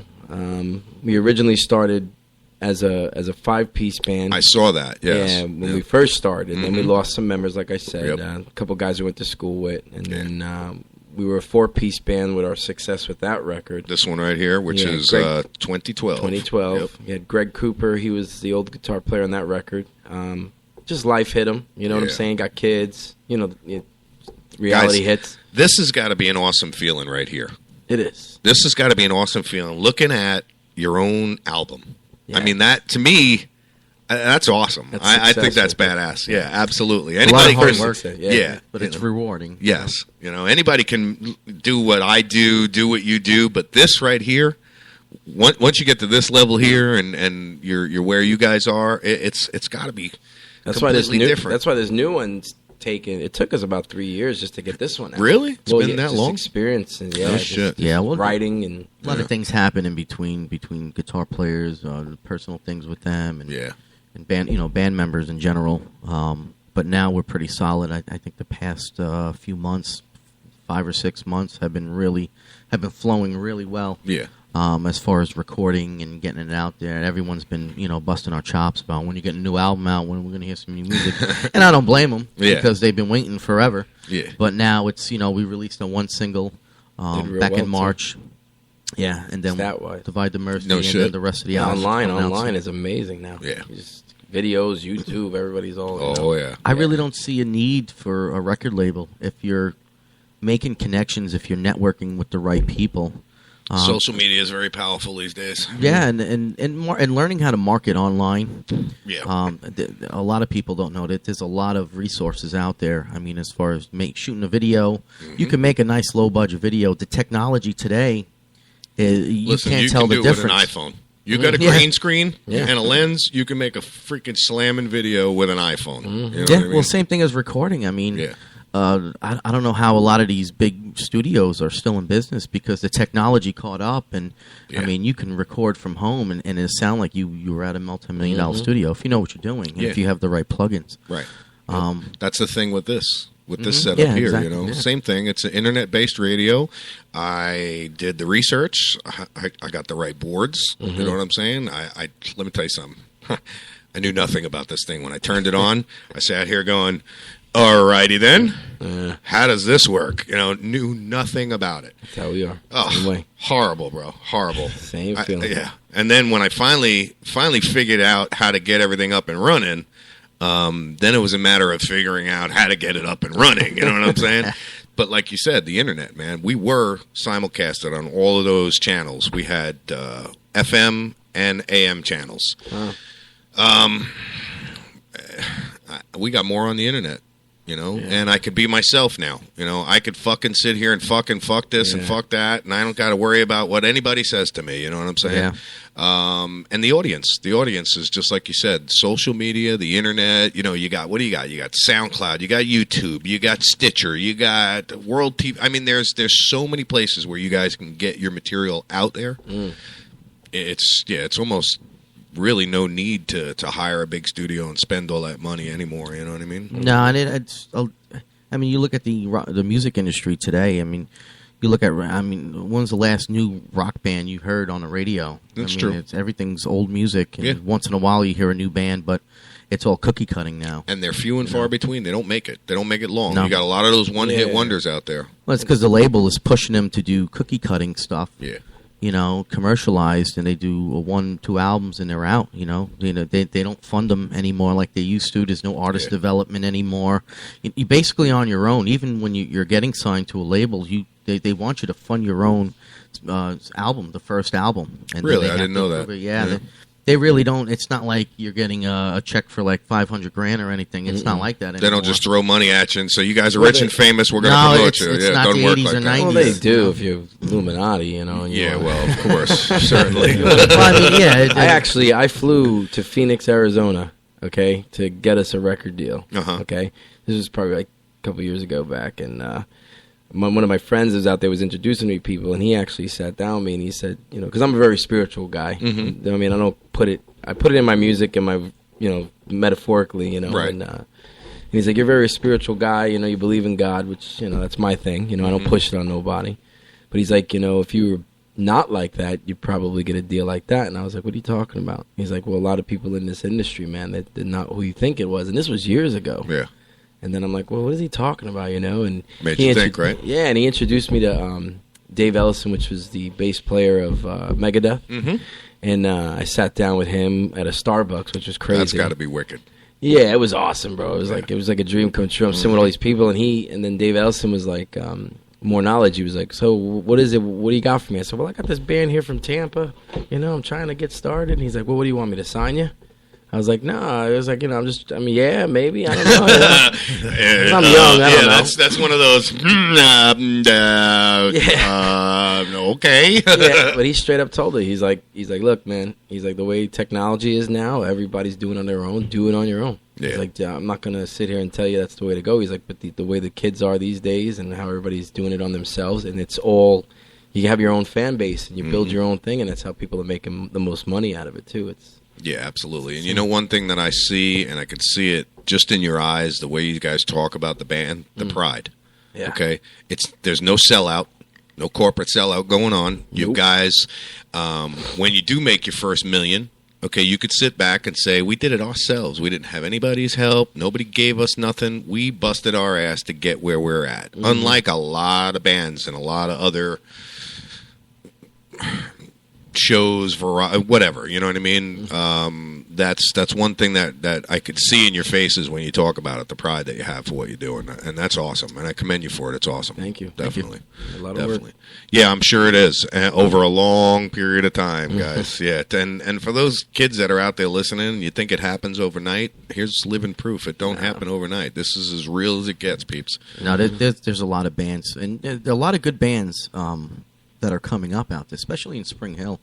A lot of talent. Yeah. But some of these bands, the attitudes is, they think they're going to be famous and hanging out in their garage and stuff. And it's like, you have to go out, even get out of the state. A lot of it. YouTube's not going to do it alone. No, it will help. It will help with the marketing. And then when you go out, I mean, you can target audience, in certain cities and stuff like that. But you have to get at Florida, and even talking with these national acts that come through that we open up for. The main thing to get, because you're not going to get paid, by your talent alone, by your fee. You have to sell merchandise, which is going to support what you're doing, and you're not going to get rich, but it's going to support, your recording, your travel money, your gas, your van, everything like all that. All the incidentals, yeah. But they said Florida is like one of the worst, and it is for merchandise. Yeah. No one really buys anything. You have to go out of state. Don't I know it? We drink. Yeah. They'd rather smoke meth and drink beers. Yeah. Vacation. Yeah. I mean, I talked to the merch guy from Less Than Jake. Less Than Jake, and he said they went through when they toured up to Canada. They were making a few grand a night just in merch, and then they came down. They were playing in Newport Richie. He's like, we made maybe a couple of $100. I was like, welcome to Florida. Yeah, enough said. Well, and that just goes to show you that's why when you go to a concert, shirt like yours here is $25-$30 because that's really, that's how you guys make your money. Absolutely, I can definitely, I can relate to that doing this what we do because we got the talk shit gear out there and it ain't easy to sell it down here, that's for damn sure. And like you said, I'm sure if I went to New York and saw talking to people about talk shit radio, I'd sell so much shit it wouldn't be it'd be ridiculous. Down here people are like, oh yeah, that's that radio station, one of them in there internet radio stations. Oh shit. All right, so that right on to the next question. Promoting the band and the shows. You guys do it all yourself, obviously, and through social media. Yeah, we have internal. We call it fist mob management. We want to do it because our fans. Really the fans are amazing, man. I mean, especially they're spread out now. It's pretty ridiculous. But online, people just hitting us up, giving us questions. We ask them to spread the love, man. They're downloading our songs. We got fans in Russia. We got fans in Sweden. No shit. Yeah. That's badass. Yeah, I think our second most streaming is Sweden. Yeah, Sweden. Besides the United States. Nice. So we're trying to get Russia. Europe. Is probably once this record's finished, we're going to be pumping. Try to get out. Let me know when you guys are ready because I got to contact a buddy of mine. Nice. Who's got contacts over in Europe. Nice. Yeah. So, and you probably know him. We'll talk about it once we get off air. Cool. You probably know him. And I'm sure he'd be interested to introduce you. His show name is Henry the Hitman. So you can just imagine. Nice. Yeah, you can just imagine the type of person he is. Love to meet him. Love to meet him. Now, let me ask you this. Describe your show to me musically and visually. Is it spectacular, or you guys just get out there and play the music and go home? It's power. It's like people... when they just feel this burst of energy, and I'm very passionate about my my lyrics and stuff, and especially being a front man, it's real hard to you don't want to get tomatoes thrown at you all the time. So I always get that stress. It's like what kind of crowd am I working with tonight? But I'm always myself, and you get this. I know a lot of times you feel like you're not yourself, but just this light of energy. It's just people, and the people relate to it. And you feed off of that, obviously. Yeah, and then just our live show, and it's all about the music, and it's about making people feel good, not beat each other up. I mean, I know the mosh pit sometimes gets crazy, but I always calm it down. Yeah, you know, I got the hey, calm down. You know, help your man up real quick. That's you know? cool. Yeah, That's cool. They're peaceful moshes. Yeah. Last mosh. What is a peaceful? Yeah, last mosh pit I ran. Last time I was, and it was actually, what the hell was the name of the club in Sayville on Main Street? Jesus Christ, I can't think of the name of it now. I wouldn't know. No, you wouldn't know. It's in Sayville. Or East, one of the two. I can't even fucking remember where it was, but it was a headbangers club, and God, Kathy would know. I wish she was on. Anyway, yeah, that was the first mosh pit I ever experienced. Found myself in a situation where I didn't want to be in, and ran. So I stay away from that kind of shit now. But so that's pretty cool, man. Now let me ask you this: stage fright, ever? Yeah, when I my first big crowd, 13,000 people. Holy shit! I almost threw up. Really? Shit myself, everything. Yeah. It was like I was in the backstage and these guys were like, "What's the matter?" You laughing at him, breaking his balls? No, I was nervous too. I mean, yeah. What are you nervous about? You get to sit in the back. Nobody can see you. Can hide behind the drums. But all I got to do is drop a drumstick in front of everyone. Oh, yeah, that's it then. Yeah, I'm like, yeah. fuck. You'll be playing the one-arm drums then, buddy. Yeah. Yeah. Hope you got callous fingertips. That's gotta hurt. It happens every show though. You get some kind of gut feeling like, oh my gosh. Yeah, I was going to ask you. There's got to be some bit of anxiety. From show to show. I always you can't just walk out there and be like, and not feel anything. You know? The bigger the show, the more you get the anxiety. I mean, like the livestock show, what he was talking about, referring to. That was our first big show. And yeah, that's why. That was like, sweating. 13,000 people, dude. Yeah, that was nuts. And then I'm getting sweaty thinking about it. Now you're telling them the numbers. Yeah. Well, Jesse Cage introduced us from Nanny Rock, and then Steve came out, and then he was like quiet. It was like the longest 3 seconds ever. I'm like, say something. Do something. He's like, how many y'all pay your bills? Said, how many y'all pay your bill? Everybody raised their hand. I was like, that was easy. I can do this. You were relaxed after that, right? I think once the first song started, I think we got into our comfort zone. Yeah. And it's just feeding the energy with that many people. I tell everyone I have like an out of body experience. Yeah. I just went numb. I was just my limbs were moving, but I was just looking around. The brain wasn't registering, right? Yeah. I feel like I was watching myself. I know how it was here, the first show I was on the radio station, and Michelle will tell you, I was gagging in the bathroom, and there's nobody here staring at me except for who's here. So when you say walk, man, I've always wanted to be a singer, but that would end my career right there. The minute I walked out on a stage and all those people, I mean, they say you have to, pretend that they're all naked and, see them. That's a lot of imagining, and some of those people is just like, oh yeah, I'm definitely leaving. Yeah, no, don't want to see that naked. I've always had a thing too, like when I grab that mic, like I just recently, was a guest in a song, and I was singing with my friend's band, and they played their whole set, and I came in like second to last song. But then right when I grabbed that mic, man, I just the way I was taught growing up, I just grab it, start singing. Everybody's like, man, right when you touch that mic, man, you're singing, man, you could hear it. Nice. Because a lot of guys are scared. Yeah, they won't take the mic. And me, I'm like, I got that opportunity. Let's do it. That's cool though. Yeah, that's cool. That's almost a gift because, like you said, a lot of people can't do that. They got to work into it, get their nerve up, shit like that. I know I would, man. I would get stage fright like a motherfucker. I know I would too. Yeah, definitely. Definitely. And then like you said, I mean, God forbid, you drop a drumstick or well, I mean, in your case, the worst you can do is trip, which would be pretty bad. You fall off the stage or something like that. You ever come close to doing any shit like that? I climb shit. Do you? I got a Spider-Man tattoo on my leg. Because everybody always, I'd be up in the lights. I'd be like, where the hell he go, man? It just makes me, I don't know, I just get in this world. You go wireless mic? Yeah, occasionally I'll do wireless. Sometimes I'll wire. Because the wire I like too is when I go out, it wraps around all the people and stuff, and they got to help me. So I'm like, oh, you're so kind. Thank you. Any crowd surfing? Yeah. My time, yes. That's pretty badass. Yeah, that's pretty badass. I guess as a guy, you don't have to worry about nobody shoving their finger up your ass. Nah, it's not like that. I just watched an article. I mean, a thing with what is that? Iggy. What's her name? Iggy is. My girl keeps talking. Yeah, about she went crowd surfing, and Iggy. she's like, "I will not do that no more." There was women trying to stick their fingers in my vagina. Really? Yeah. Look at him. He's like, "Really? Where are you doing that at?" Yeah, no, that would be one of my biggest fears is like crowd surfing, and then they decide, now we're done, and just drop you or I something. got nervous with that. Yeah, It's scary. I don't care if it's 4 feet or 6 feet. It's a long way down after you hit a certain age. Yeah. Shit hurts, buddy. Oh yeah. Oh yeah. Now, let's look. How is it for you guys with, well, how can I call them? Groupies, fans. I mean, does it get out of hand sometimes?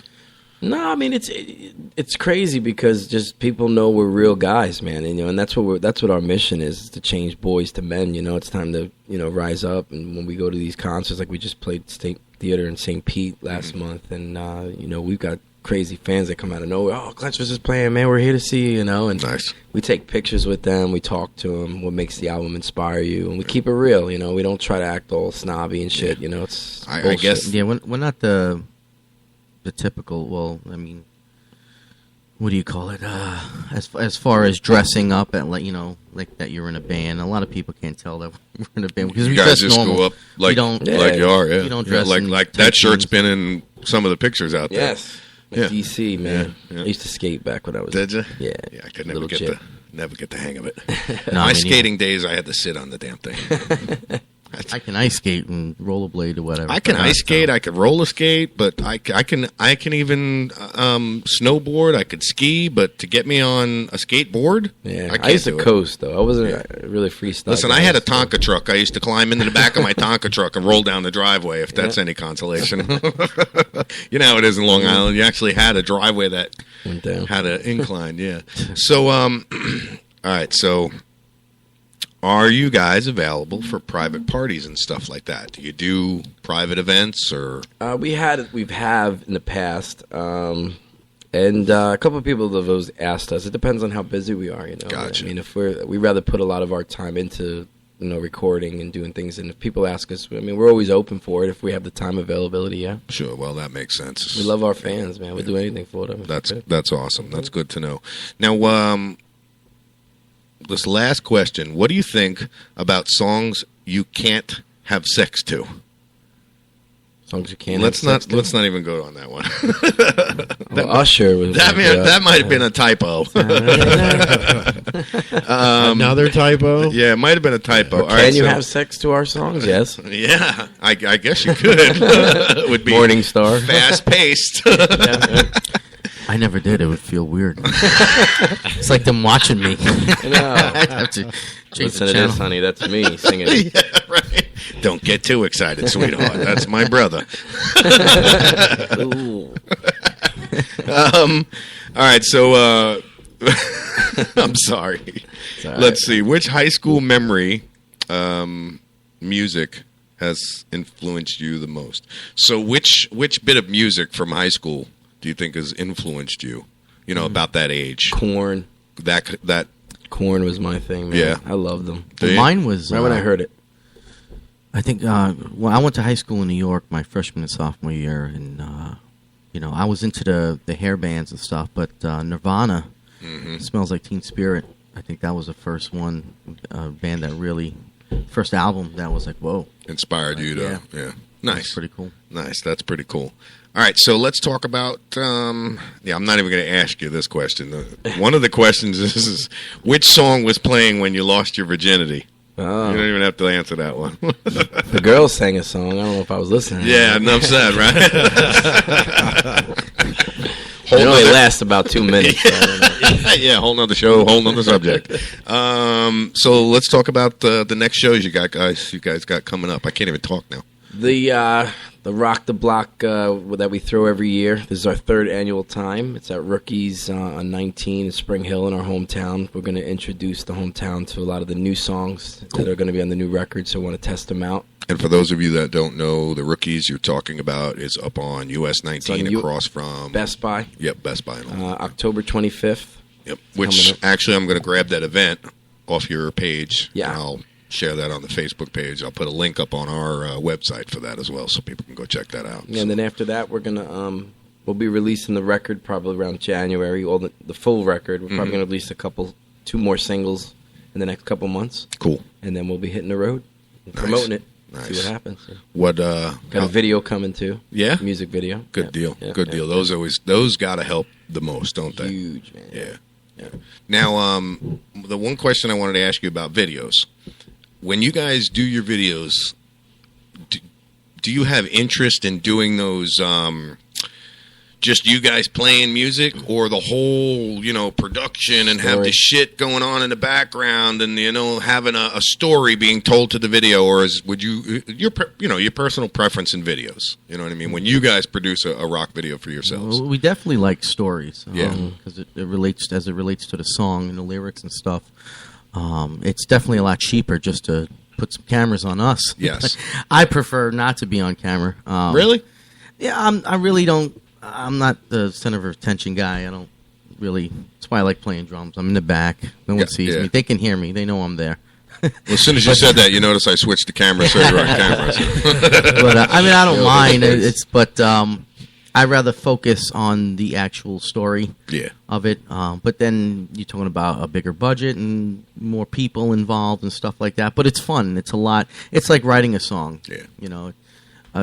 They think I'm weird, but I always say, like, when we create a song, like, the idea is like the birth of a solar system. From a supernova. It's true, because, it's got to come from somewhere. And then the ideas come, and the planets start forming, and then it's finished. But same thing with the music videos. Yeah. Next thing you know, you got a full album from all of that. And, that's gotta be some work. Everybody thinks writing a song is easy. That's gotta be. That's why it takes so long. I mean, it took that record that we had that was about 10 years of just putting it all bullshit. together. Yeah, just shit.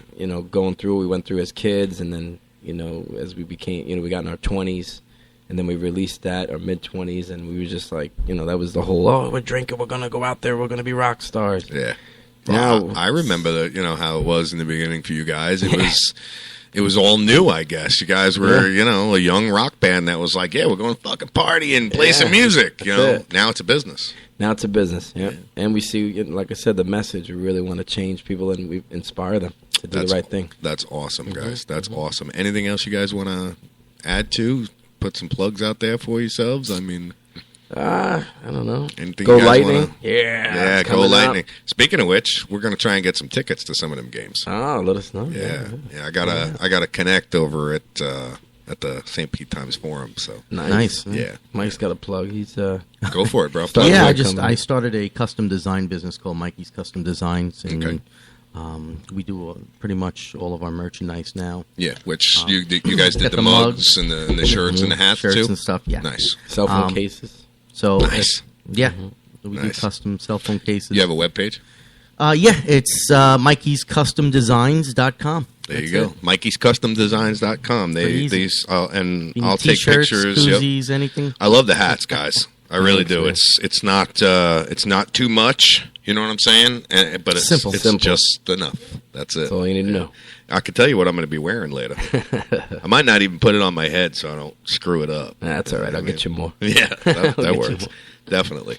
Guys, listen, open invitation for you guys. Anytime you want to come here. She pretty much does all your booking, right?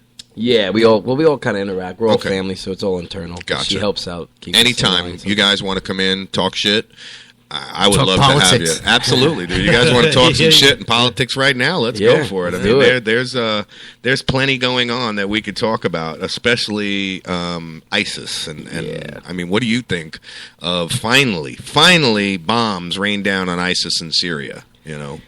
It's just something no one's ever going to understand. I mean, these people are rich. They got money. They know what's right or wrong. It's gone for how many years? I mean, we talk about that all the time. Yeah. It's just, and what's going, it's a game. Do we know if it's real? Are they telling the American people the truth?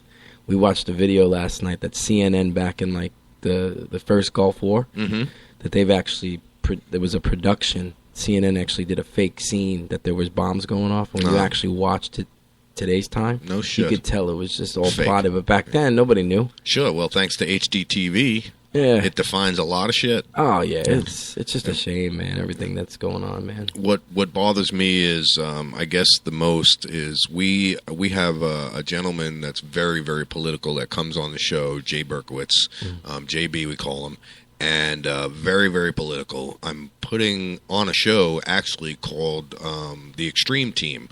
And it's going to be him talking serious politics. But what bothers me is that a lot of people they take it for granted of what's going on. Yeah, it's worlds away.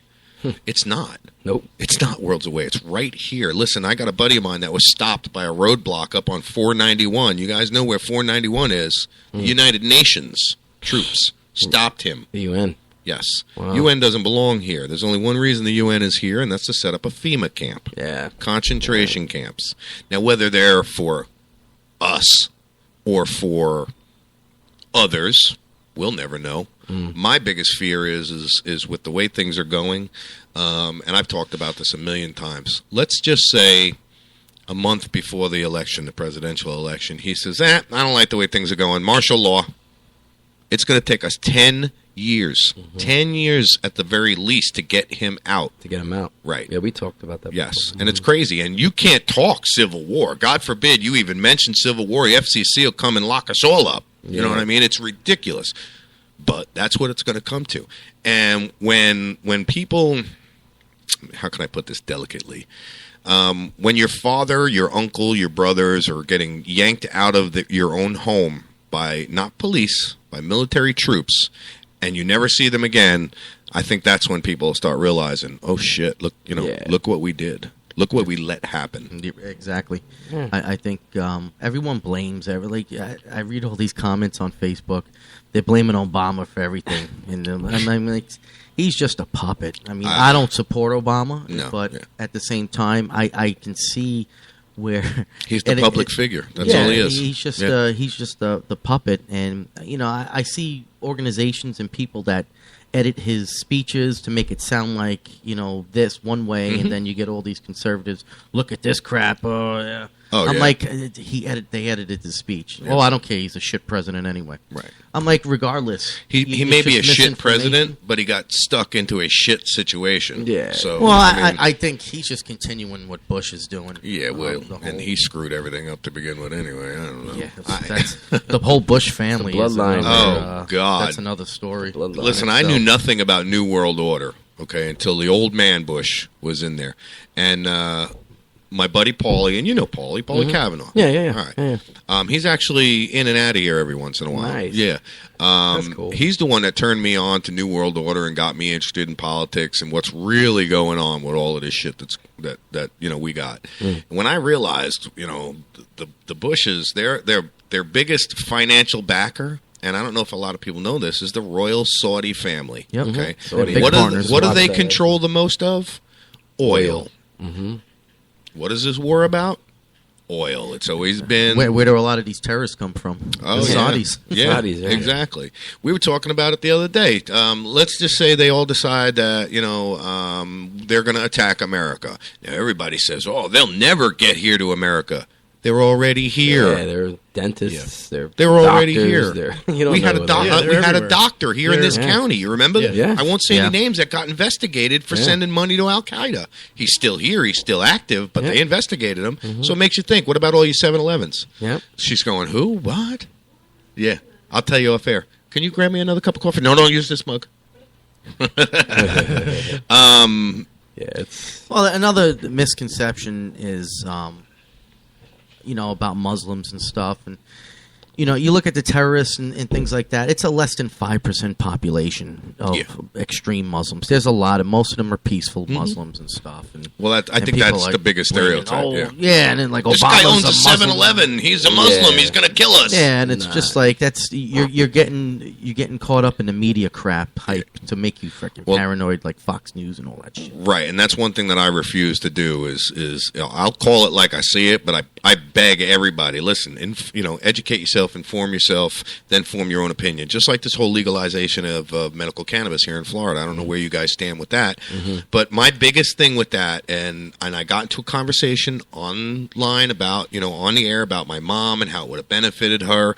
Instantly, somebody jumped in that knew my mom, or it was either that or it was my sister, because I haven't talked to my sister, said, "Oh, I know your mom and I know your sister, and I'm gonna call her and find out and blah blah blah blah blah." And I'm like, well, wait a minute, I never said my mother was gonna smoke pot. I know my mother wouldn't smoke pot. What I said was, if we knew than what we know now about medical cannabis. You know, and it was that whole misconstruction of, and that's my point. You know, that's what the press is doing. That's exactly what they do. They play it on TV and anywhere else and I'm getting all tongue-tied. They spin it to where it's not the truth, right? What we try to do here is I'll read these articles, but I'll also, you know, I put my own opinion in there and my own knowledge of what's really going on and things of that nature. And I think that's one of the biggest things about politics that people really, really need to do, you know? Yeah, the whole history of marijuana and why most of these people have a fear of it, or, you know, that it's a bad thing, is because of government regulations. I mean, if you look at the truth of it, and why it made it illegal, money. It's all money. Even just through the paper industry, $21 billion spent, and it's probably more than that now on the war on drugs. We were hanging out with a bunch of dudes from we were hanging out with a bunch of dudes from Canada, and they were like laughing at us. They're like, "Why does your country get all crazy about smoking weed, man?" Yeah. And I've been to Jamaica, and you know everybody kind of like looks at it. I'm like, politics, man. Yeah, that's all it is. The worst is the propaganda on the opposition. That there's a No on 2 for Amendment 2. Yeah. There's that page No on 2. I actually got banned from the page. Did you? Yeah, because they were spinning shit. False information. It was propaganda. They're saying marijuana cookies will be the new date rape drug. I know. I'm like, are you fucking kidding there's me? also there's a Facebook page out there that says marijuana makes you violent. Yeah, I've seen that. That one's a good one. I'm always fucking with them. I'm like, you ignorant bastards. I don't know if they banned me yet, but we just went to the Canna Crush thing up in what was that? Crystal River. Thank you. Crystal River, huh? Yeah. Wow. We went up there, and it was all about survivors of the drug war and shit like that. And then thank you very much. There was an 80-year-old man that's been the guinea pig for all of this research and shit. Excuse me. Clench his yeah, buddy. Clench his mug. Damn right. And he was supposed to be dead 25 years ago. But because of cannabis and all of this, and, you know, it was just, it's like you said, it's a lot of propaganda. What I urge people is to educate themselves. This whole vote no on 2 bullshit, this all started out of greed and money, all right?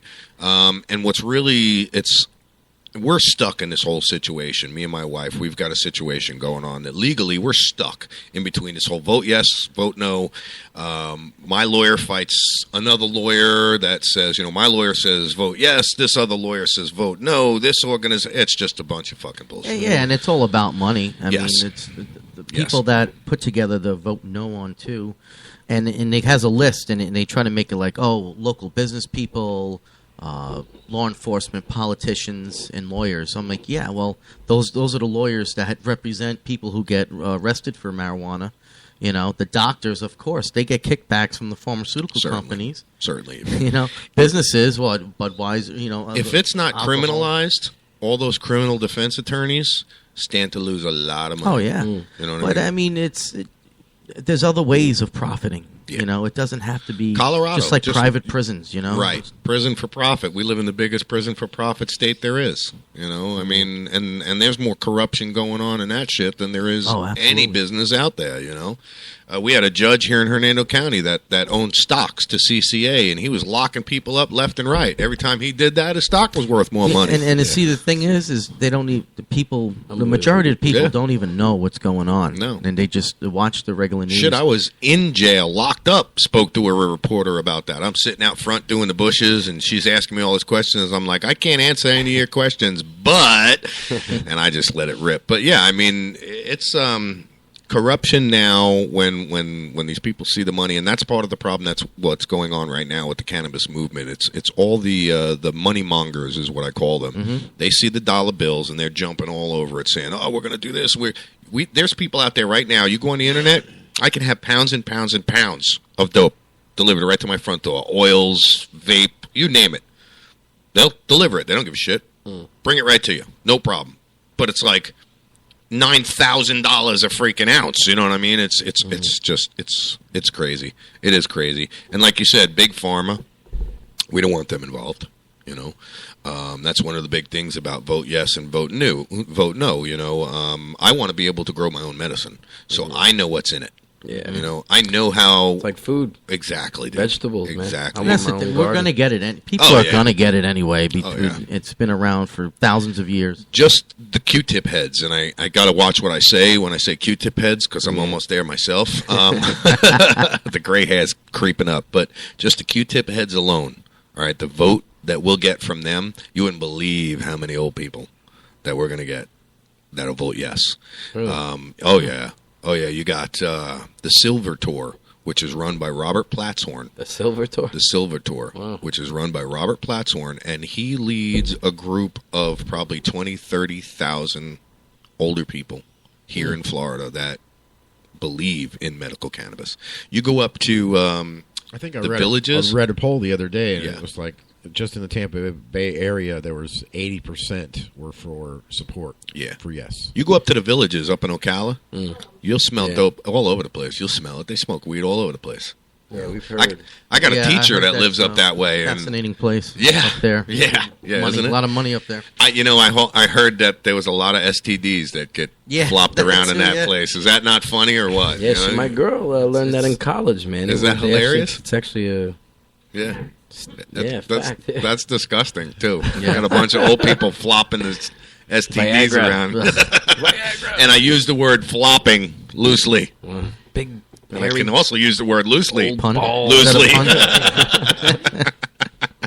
Anyway, yeah, man. I mean, it's crazy. I don't know. Well, that's a lot of the majority of the people, whether it's locally or nationally, they have no clue because they follow the news too much, and we all know about that. Yeah. But even locally here, you know, look how bad Hernando County is as far as the drugs go, as far as the unemployment rate. Well, there's a reason behind that, and that's because we're rejecting jobs left and right. Big companies, you know, they want to build up these big supermarkets, super chains, which they pay minimum wage, but those are not real jobs. No, that's not going to support a family. You wonder why people are still on welfare. Exactly. While they're, you know, you have to have 2 or 3, 4 people in the house working. And, you know, I found out that, you know, our county commissioners denied a lot of big companies, Amazon, Home Shopping Network, they denied them coming here, and those were good paying jobs. Which was a stupid move. Been in 1,000. Yes. Really stupid move. But and you have to look at the corruption, even in our own county, about who's really making those decisions. Yeah, tell me about it. County Commission just denied the Sheriff's Department some more money and is now making them give back $800,000. $800,000. What does our sheriff need with $800,000? They've got millions and millions of dollars of equipment sitting out there. You ever drive by the sheriff? When was the last time you drove by Hernando County Sheriff's Department? What do they need tanks for? They've got them. Yeah. What do they need armored vehicles for? They've got them. It's happening here too, huh? Yeah, really. Yeah. They're militarizing the police, and you know, you give anybody that power. You give a gun and a badge to somebody, I don't care who they are, they're going to abuse it. That's why I'm gonna. Well, that's the live in the woods. Man. The whole I'm setup. telling you. Come find me. Yep. About the police state and you know, controlling the people, because once the truth gets out there, people they know they can't hold everything they can only hold it for so long. Right. And the same thing with controlling people, you know, and you look throughout history, you can only contain people for so long and control them before things start breaking out. Well, they accomplished They accomplished like the family life too, man. Yeah. They corrupted. That was their first plan. Let's destroy the family. Yeah. They destroyed family now. When the people wake up, like you said, when they finally wake up and realize, listen, we outnumber the government people. Yeah. Hundreds and hundreds to one. Well, it is our decision what goes on in this country. You look at the military, how many people that are in the military that are turning, that are waking up. Yes. So, you know, not only that, you may have some people on the police side and the military side that, they're going to stay with them, but they're going to say, you know, we're killing our own people. Yep. There's only so much you can brainwash needlessly before they wake up and turn. Exactly. You know, and it's for the people, and the people need to realize that they work for like us. John Morgan. For the people. For the people. They work for us. He's not for the people. He don't come here to Hernando County. Nah, he should. Yeah, he'd make a lot of money. You got drooping Mike syndrome going on over there. That's a little limp. It's early yet. It's all right. It's Go to early the villages. Yet. They got a problem. Yeah, no said. They'll take care of it. They pop you in some Viagra. Yeah, we got so much shit going on in this country, and you know, one of the main things is sending out aid to other countries and feeding the homeless and, you know, hungry and other. Listen, we got all of the same problems them other countries got right here in our own borders. I heard homeless people here in Hernando County. We were talking the other night. Yeah. They live on 19.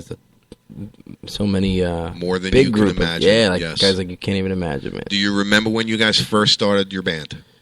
Yeah. There was maybe 3 in the whole county. Correct. Not no more. You No. see them everywhere. That's what they're saying. Yeah, it's Yeah. crazy. It's crazy. Well, you guys still live here in this county, or you're abroad? No, we live here. Yeah, we nice, live cool. So you're still keeping it local all the way. Then. Yeah, nice. That's cool, guys. That's I don't know awesome. how long. Hopefully You know, not long. Hopefully you guys, I'll be coming to do another interview with you guys in a big beachside mansion or some shit like that, right? Well, I don't know if Well, we're yeah, gonna have property.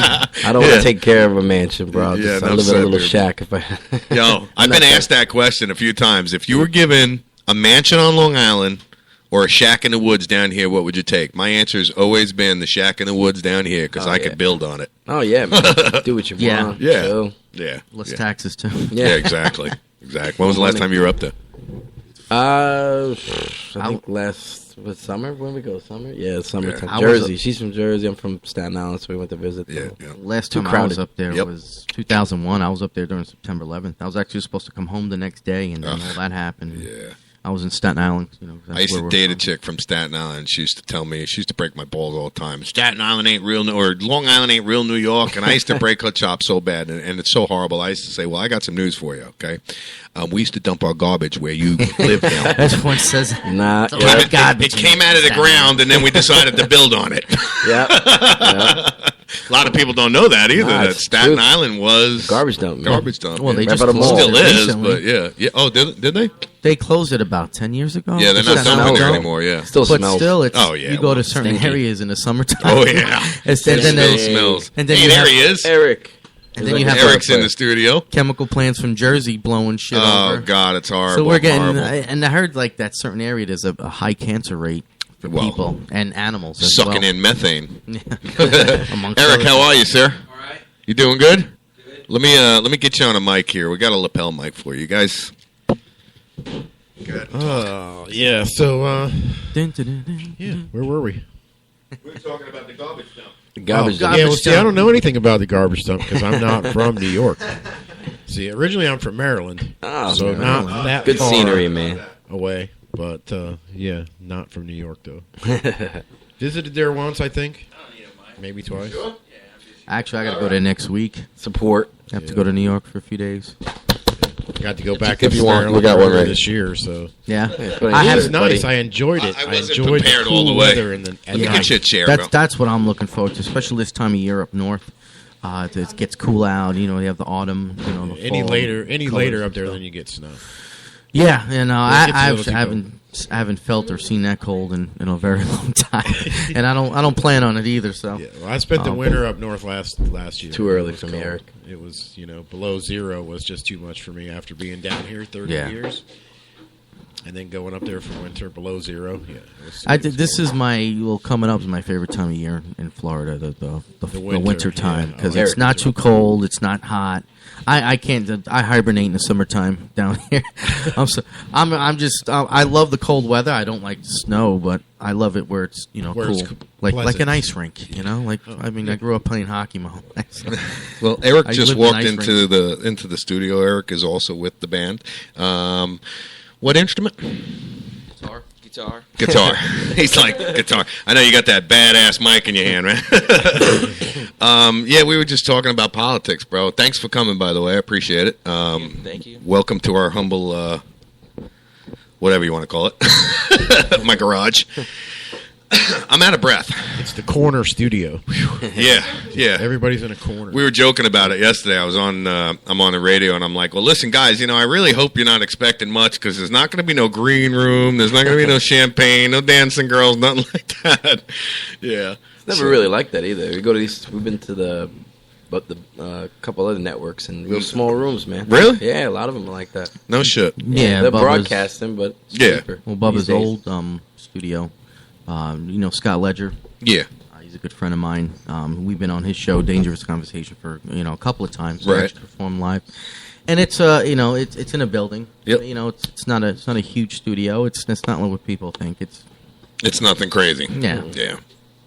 Well, that's why I put up the cameras, too. I mean, I want people to see. It doesn't take much to make a radio station. It really doesn't, as long as you got the good connections. I mean, everybody, a lot of people were like, oh, well, why do you have the board and this and that? And because, I mean, it's needed. EQ. Yeah, absolutely. I adjust all the sounds and all of that kind of shit. And plus trying to, well, dude. It gets confusing over here quite sometimes. Yeah, so we're in studio live with Clinch Fist, the band Clinch Fist. I don't want to fuck it up like I was screwing it up, man. These guys were yelling at me on the website. They're like, "Dude, it's not Clinch, it's Clinch." Yeah. And then change the picture. I went to your Facebook page and just started downloading pictures. I'm like, all right, that one. They'll let me know which one works and which one doesn't. Yeah, they would. But yeah, I really appreciate you guys coming in. I want to thank you for the gifts. That's awesome. No problem, man. We have some shirts and some. Now I got more music to play from you guys. I only had the 2 songs. Really? Yeah. From the email, huh? Yeah. No, I've been playing the shit out of them too. Thank you.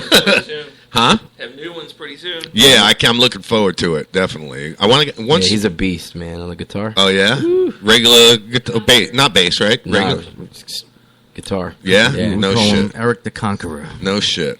I knew how to do one thing on the guitar. My sister's boyfriend showed me. I would take my hand and I would just strum it down all the strings and then take the neck and just. And that was about the limit of. Yeah, well, that was about the limit of it. Yeah. So you're a lefty, right? Yes. Okay. Yeah. So when I play guitars, it's upside down. Yeah. Unless me it's too. a lefty guitar. Yeah. Even drums, I'm on the opposite side. But let me clarify that. Okay, I said when I play guitars, when I play with the guitar, because I really don't play it. I just kind of pick the strings. I got to say, I love the bass. The bass guitars, I love the sounds. My buddy Richie Autorino up in New York plays bass guitar, and he's a thumb player. He pounds on it with his thumbs. I think that's badass. Yeah, my brother is pretty vicious. He's the bass. He's out of town right now, but he's amazing, man. Yeah. It just flow. Your fingers got to be full of calluses, aren't they? No.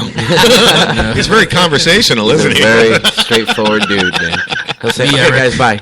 Yeah, right. All right, Clinton is here. We're out of here. Okay, interview's over. Yep, I played guitar. See ya. That's why we call him the Conqueror. The Conqueror. Short words does the job. I don't know where that came from, but it works, right? Yeah, it works. It probably does well with the women. He hasn't tried it yet. Look, now the light bulb's going on. He's a married man. Oh, he's married, so shh. No, I was kidding. His wife likes calling. I don't know. The Conqueror. The Conqueror. In other news. So, what else, guys? I mean, what do you got planned? I mean, other than this new album and the tour, I mean, well, we're just busy guys. I mean, having our own businesses now. We were entrepreneurs. We used to work for other companies and told them to go fuck themselves. Yeah. I was tired of being locked up, and we wanted to establish jobs for people too to relax because we've been in corporate environments for a couple of years now. Me and Mike here. Yeah. And we worked for Sprint actually for a couple of years. We ran like 5 stores at a point, 50 employees. And we were doing the band, running store, and we just wanted freedom. So I bailed out. I said I'm going to start my own company because I just love people, man. I love helping people. It's got to be a lot too. Yeah, they were treating everybody like numbers. Everybody's a number. How many people are you going to get surveyed? Make sure the survey's good. Ask them about. I'm like, I just want to talk to the person, say hello. You can't even do that anymore. No. Yeah, all these corporations now, it's all about surveys. No more customer Please service. Please take time to give them a 5. Yeah, that is. You know what? Customer Fuck your service. survey. The survey. Yeah. Survey. I got a survey for you. Don't ask me to take any more fucking surveys. Yeah. It's annoying. It's like a new trend in corporations now. Garbage. Man. Yeah. You want to make sure you're satisfied. Bullshit. You just want to look at numbers. That's it. Yeah. Hey, I know how it is. Listen, the radio the station is all about the numbers too. Yeah. But I mean, I could give it 2 shits if I have 3 listeners or 3,000 listeners. You know what I mean? And we're so spread apart, so many different things that I couldn't give you an accurate reading of the numbers anyway. Well, that's how when we play, the same feeling. You play in front of 700, you play in front of 3, you play in front of. It happens. Doesn't matter. It's Some good places to look don't know at who numbers. we are.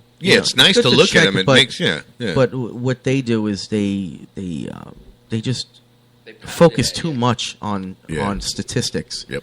and they lose focus on the actual product and what connects the product to the customer. Right. Because they look at it's like how radio stations are today. Yeah. I mean, you look at I'm not going to mention. It's names, all about the numbers. Yes. They take a survey of 15 people and see what they like, and then the program director puts the music together. It's all stats now, and I'm a stats guy, but I don't believe 100% in stats. But if you guys ran your band on stats, you would not be what you are no, today. Absolutely. Because you'd pay more attention to the numbers than the music.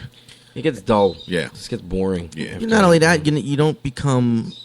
You don't think robotic. Outside the box. Mm-hmm. Yeah, you're that cookie cutting band. Your creativity is very limited at that point. We just played with a band and that's too how that was like that. Really? It was very like they were thinking it was a certain way. Like, let me get in front of this crowd. Let me sell the merch. They had their own genre that was this. Nothing. Yeah. You don't become innovative. No. And like I said, think outside the box and do things that because you thought of it. Because you have no limitations. Mm-hmm. So you're thinking things that other people haven't before, and that's what corporations lack. As far as bands, too. They think it's, like Steve said, they think it's one way, and that's it. No, there's no way. There's certain formulas that work and certain ones that don't. Yeah. But, it's just thinking outside the box. I got a topic I just thought about. I want to ask you something. Do you remember? You guys remember? It's funny because we were talking about bands and stuff. Remember the Balloon Boy? Remember the kid in the balloon? And it went flying across Colorado. Yeah.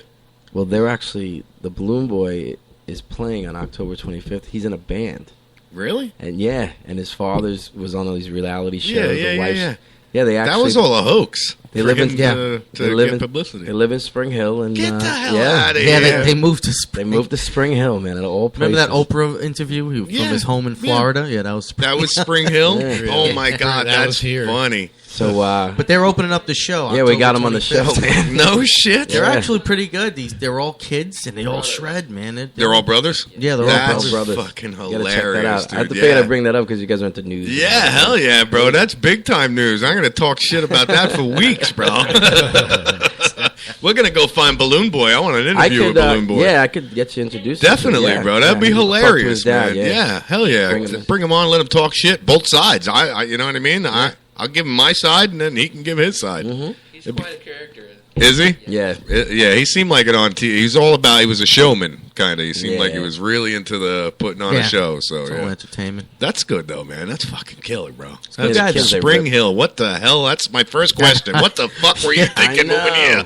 That's what we said when we met him. Right? You live in Spring Hill. What's wrong with you, dude? Come here. Come closer. We were kind of honored because they were like, oh, Clench Fist. Oh, we heard so much. I'm like, you're the Balloon Boy. Come on, man. It should be us going like that. Yeah. The Balloon Boy.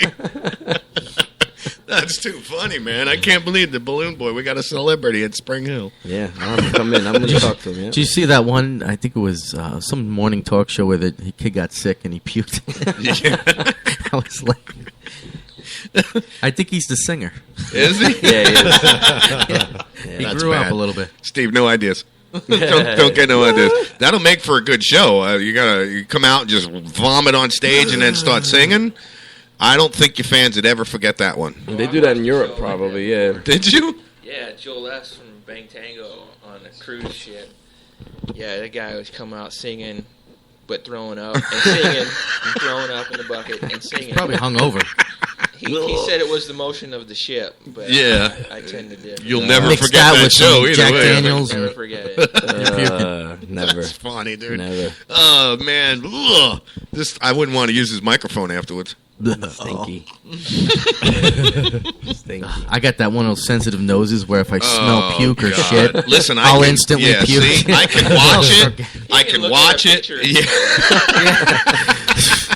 See, I can watch it. I can hear it. The minute I smell it and then see it, it's all over. Mm-hmm. It's all over. I'm actually hearing if it's good audio.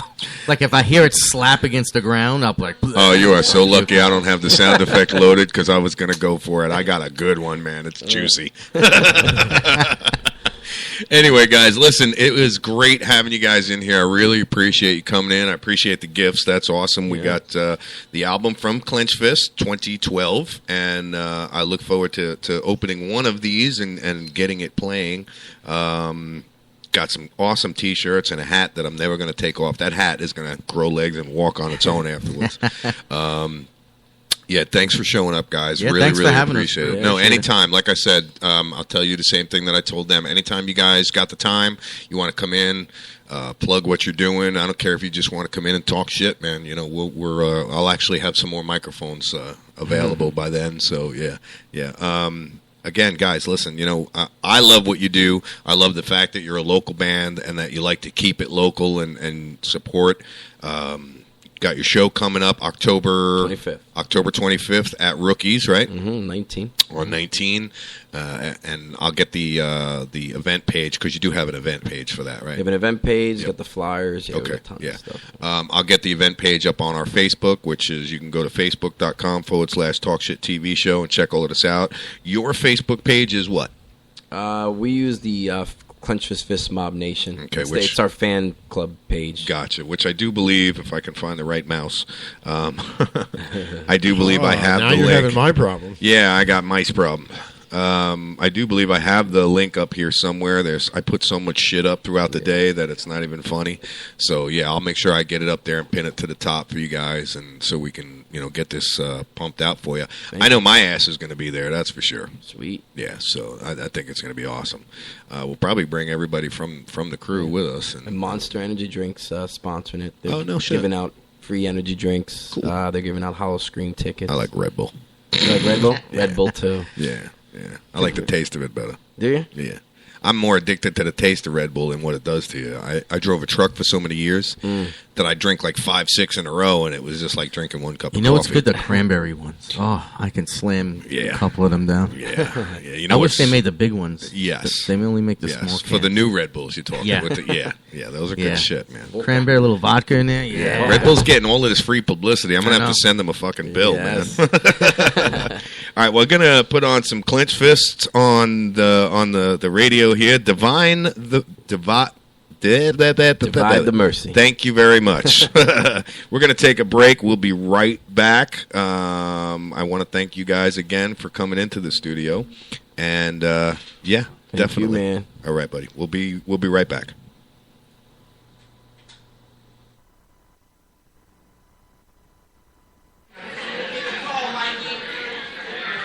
Helps if I turn up the right one.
They actually arrested him. We're back on the air, and I wasn't prepared. Don't worry about it, guys. I'm going to just throw up another song. But yeah, my apologies. We're talking shit here in the studio, and I wasn't ready. So.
Hey, we're back with Clench Fist in studio.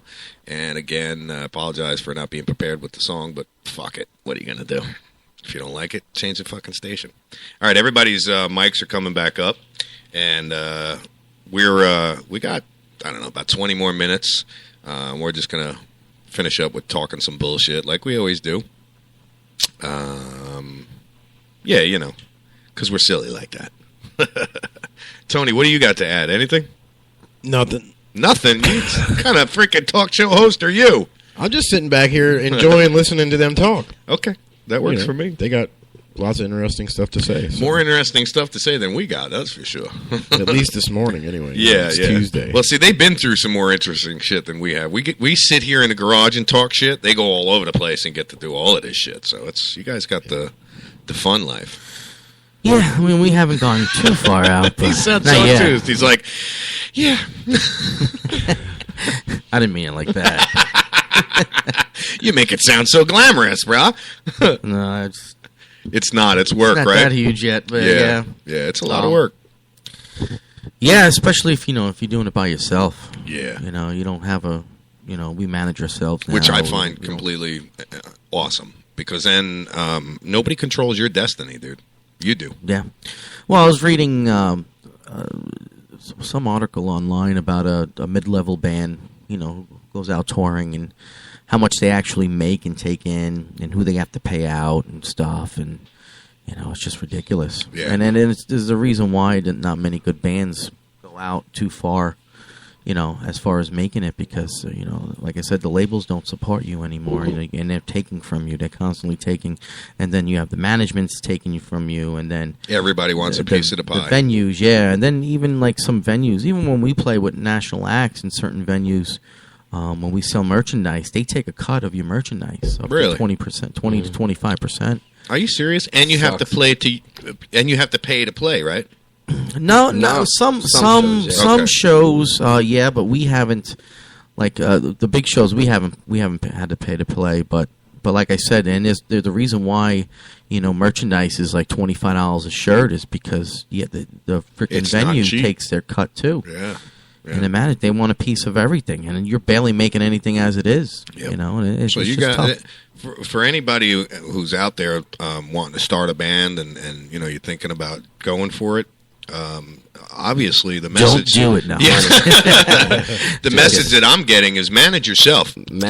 Control your own destiny. Don't hand your destiny over to somebody else and hope for the best because it's not going to happen. Don't watch movies or shows and think that I'm going to hire a man. When you're first starting out, just learn it. Not talk every to someone who's been involved for a while and learn it yourself. Do it yourself. Create the network it yourself. Not and every that's what situation is like the Steel Dragons. Yeah, you're not going to get happen like that.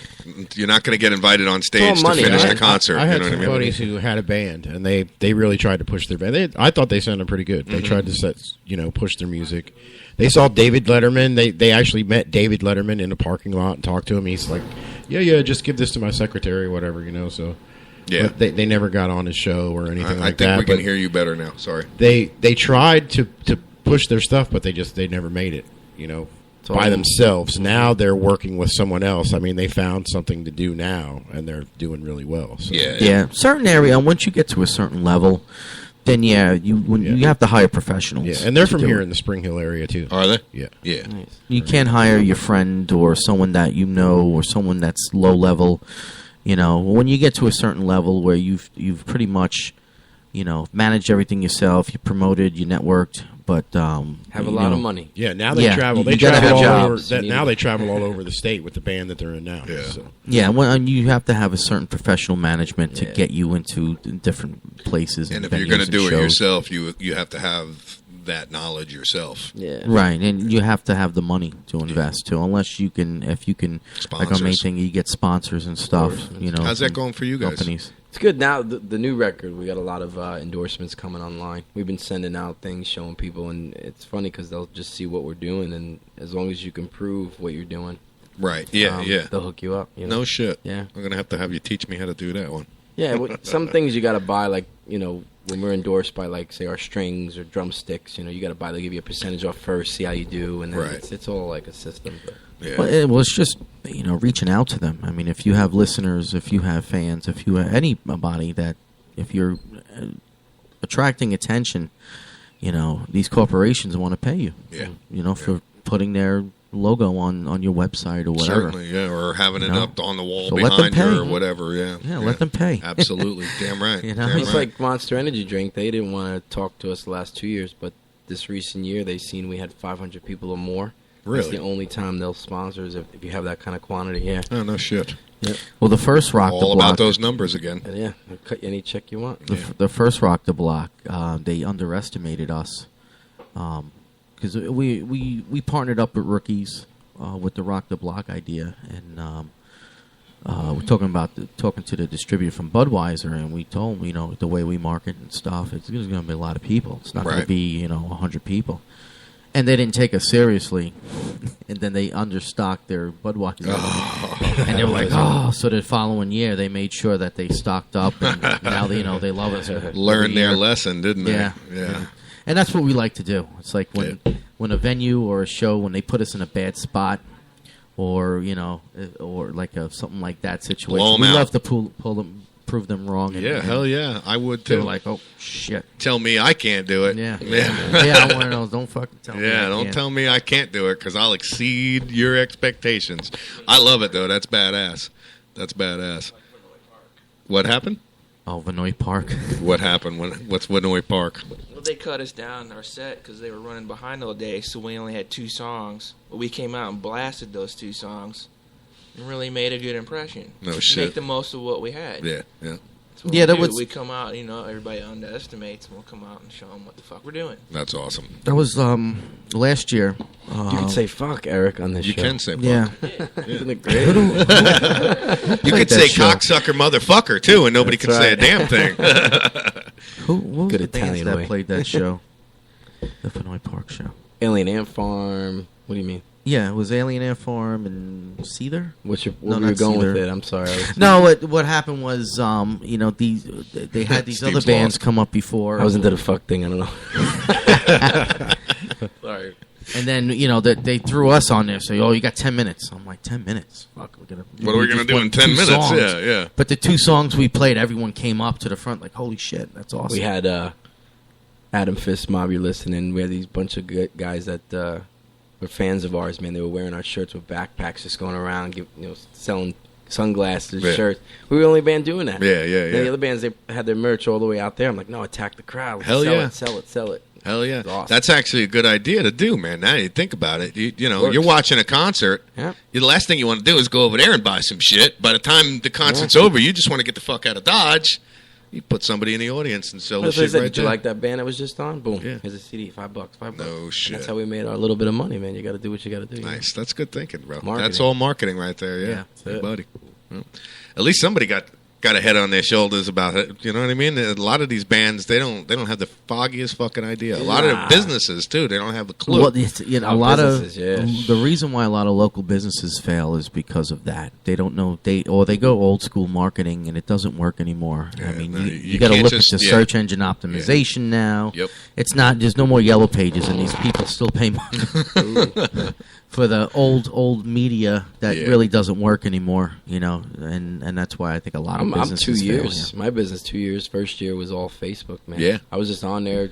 Same thing with me when we had because I had a auto transporting business. It was nothing. Yeah, you remember the all phase auto transporting? Yeah, I remember it in New York. Yeah, we moved up to New York and started it up there. Same thing. It was all Facebook marketing, Facebook. But then it turned out we were the biggest or the largest motorcycle shipper in the state of Florida at one point. And I used U-Ship primarily. Out of like 1,100 motorcycles that were on listed, we were probably moving 1,000 of them. And it was all through marketing, social media, and just pumping it out there and talking to people. And, I do door to door too. I used to give out cards. Keep going, keep pumping. Yep. That's pretty badass, guys. That's really awesome. We got about 11 minutes left of the show. Again, I want to thank you guys for coming in. It was awesome having you guys. Excuse me. And, once again, you guys are more than welcome to come in anytime. Whenever you're in town, whenever you're not in town, you want to call up, hit us up. I got a special number. When we release the single, maybe the next single, I'll come in and you can play it. Hell yeah. I'll play the whole damn album. One song right after the other, man. I love it. Yeah. That's the beauty of not having a program manager. I don't have to listen. Shout out to Rick. Rick. What's up? What's up, Rick? Rick. Rick Star. Ricky Valenzuela and his flying guitar, man. La Bamba. Yep. Yeah. That was one thing we were going to challenge you guys to. What's that? A karaoke. contest. What do you want to sing? I don't drink in the morning. So. I chickened out. I got to be honest with you. I got a little intimidated by an actual band coming in and me having to actually sing in front of people who actually know what good singers sound like. Everybody tells me you could sing good, and I just go like this. Huh? Were you listening to me? I know you're not talking to me. Yeah, no, I know you weren't listening to me either, because I can't sing worth a damn, dude. I could sing to the music. You shut that music off? See, with me, I got like my own style. It's weird. You shut the music off when I'm singing? That's what you hear. Because I can't do it. Yeah. That was one of the biggest things that I always wondered about when, coming up as a singer. Did you sit there and sing to the music all the time and then or did it just come to you? I tell you that it's going to sound crazy, but the first time I really felt like I want to sing was when I remember being a kid watching Wayne's World and Bohemian Rhapsody with Queen. And when they're in the car and they're all singing, I'm like, no. That's awesome. And then I bought the soundtrack. Now I know why you're laughing. I bought the soundtrack, and that soundtrack That did it for you, huh? I was singing. My mom's like, "What are you doing? What are you, crazy? What is that noise?" And your mom being from Long Island, I can only picture, there's no life in that. Go get a fucking job, damn it. You're never going to make a future. That's all I picture, man. My mother, the same thing. If my mother was still alive today, she'd be in here fucking with me so bad. You loser, you're never going to make anything on the radio show. She'd be more popular on the radio show than I would, just because of her mouth. My mother had one of those New York mouths. She'd be at the football game going, kill that motherfucker, take him down. It's like, oh, Jesus, I don't know her. This is not my mom, Yeah. My mother was that leather jacket, motorcycle riding type. Yeah.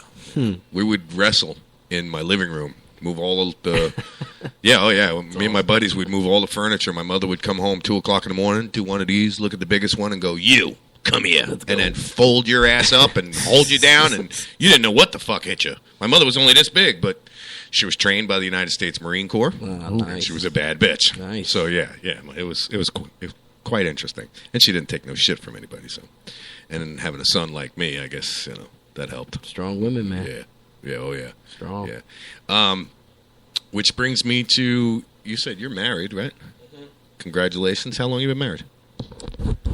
Since 98. We've been together since 92, 22 years. No shit. Congratulations, dude. That's got quite a record going. Yeah, a record, he says. It's a long chain. What about you, bro? Single. Yeah, we already established we had established we had to play the dating game for him. So, by the way, everybody, that's him on the camera right there. It's hard to do that, but he needs a new wife. Oh, I don't need it.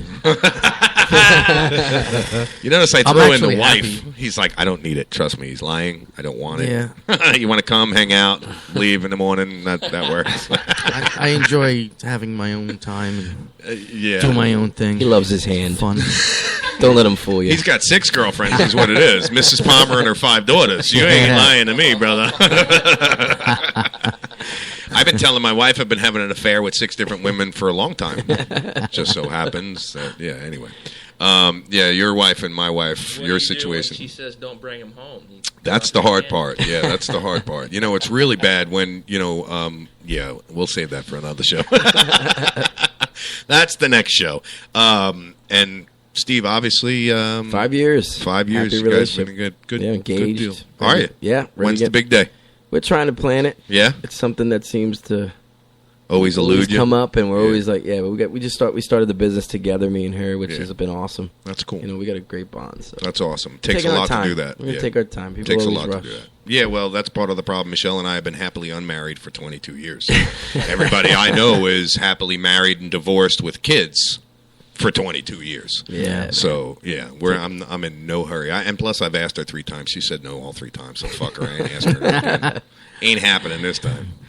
That's it. Last time we were in Vegas, I'm like, come on, babe, let's go do it. She's like, no, the kids, they'll kill us. So now I got to keep that in consideration. You know what I mean? If I get married without the kids, I'm dead. So yeah. But again, guys, thanks. I wish you all the best of luck in everything that you do. Thank you. Hopefully we'll be looking back. Hopefully this actual show is worth a lot of money one day. You know what I'm saying? Because you guys were on it. Hey, man. one of these days when you're rich and famous, I can hit the replay button and say, now, we're going to play a episode of Talk Shit when these guys were about as popular as we are. Actually, that's pretty bad to say because you're way more popular than we are. Sponsored by Red Bull. How you start making money? Enough said, right? All right, let me get the receipt book. Gonna have to start writing out receipts for these damn plugs that we're throwing out here. Go ahead and plug your businesses again. Let's get that out there. Got iDroid Repairs and Products Yep. In Spring Hill. It's iDroidRNP.com. Got a phone number or just a website? Local phone number is 352-600-8915. Tablets, phones, you break them. Laptops, PS3s, Xboxes, we fix it all for you. Oh, shit. We're going to keep you busy right out of this house, bro. Yeah, man. Everybody says that. Yeah. Quality and a good price. That's awesome. That's what it's all about. Yeah. Well, that's the main thing. And then I got the Mikey'sCustomDesigns.com. We do custom. I actually specialize in cell phone cases. So if you want any picture done on a cell phone case, any personalized graphic, logo, anything like that, T-shirts, silkscreen, cat print T-shirts for businesses or personal, for Mugs. bands too. Coffee mugs, ceramic mugs. We do custom. I do a lot of business for companies that want their logo on a mug. Yep. I do personalized stuff for people that want their kids on a mug. Nice. Same thing with cell phone cases, koozies. I do a lot of koozies. Christmas ornaments. Yeah, Christmas that's cool. ornaments, personalized stuff. So Mikey'sCustomDesigns.com. We'll get you a lot of work Thank through you. some of the organizations that I work with the legalization of cannabis and all of that. Cool. So, Yeah, I definitely appreciate it. Absolutely. God, that felt good. The final bird. What's that? Hey, it could have been worse. Yesterday, I was just ripping them right into the mic. We just had a burping contest yesterday, man. Yeah. It gets out of hand here sometimes. I got to tell you guys, we tend to go off the deep end quick. We start talking some shit, and then it just gets out of hand. Yeah, but, then we start talking some shit, and then we got to turn on the ventilators. Yeah, because it gets real stinky in here. But yeah, so again, guys, you can go to the Facebook page, and I will get the links up for Clinch Fist. Sorry, up there. Red lights flashing on camera behind you. It's supposed to be. No. We'll get a link up to their webpage. I'll have you guys send me a link to your business pages and everything like that. Thanks for coming in, man. It's been real. Man. We got about 2 minutes left of the show. I'm actually just going to end it on a good note, being that, we had a really good show and with you guys coming in. And yeah, what's your favorite talk radio station, guys? Come on. Talk Shit Radio. Talk Shit Radio. I got to get my own plug in there. You know what I'm saying? All right, guys. I'm going to play the little disclaimer for everybody to know not to listen to any of the bullshit we talk because it's just all bullshit anyway. So. Nice. Hey, listen, it's been real. Thanks, guys. Thank you. I appreciate you Thank coming you. in. Thank you. And again, Clinch Fist, everyone. Happy fall. Talk Shit Radio is a Kennedy Studios Productions. The opinions stated by various contributors to Talk Shit Radio and its radio programs are not to be considered as or endorsed by Kennedy Studios Incorporated. Visitors are urged to use their own discretion to draw their own conclusions. All information, products, services, and use of this website is for entertainment purposes only and personal use only. Talk Shit Radio Network does not confirm nor deny the validity or accuracy of the information contained within the website or broadcast. Any services or products provided by Talk Shit Radio Network and its host contributors should be used solely for entertainment purposes only.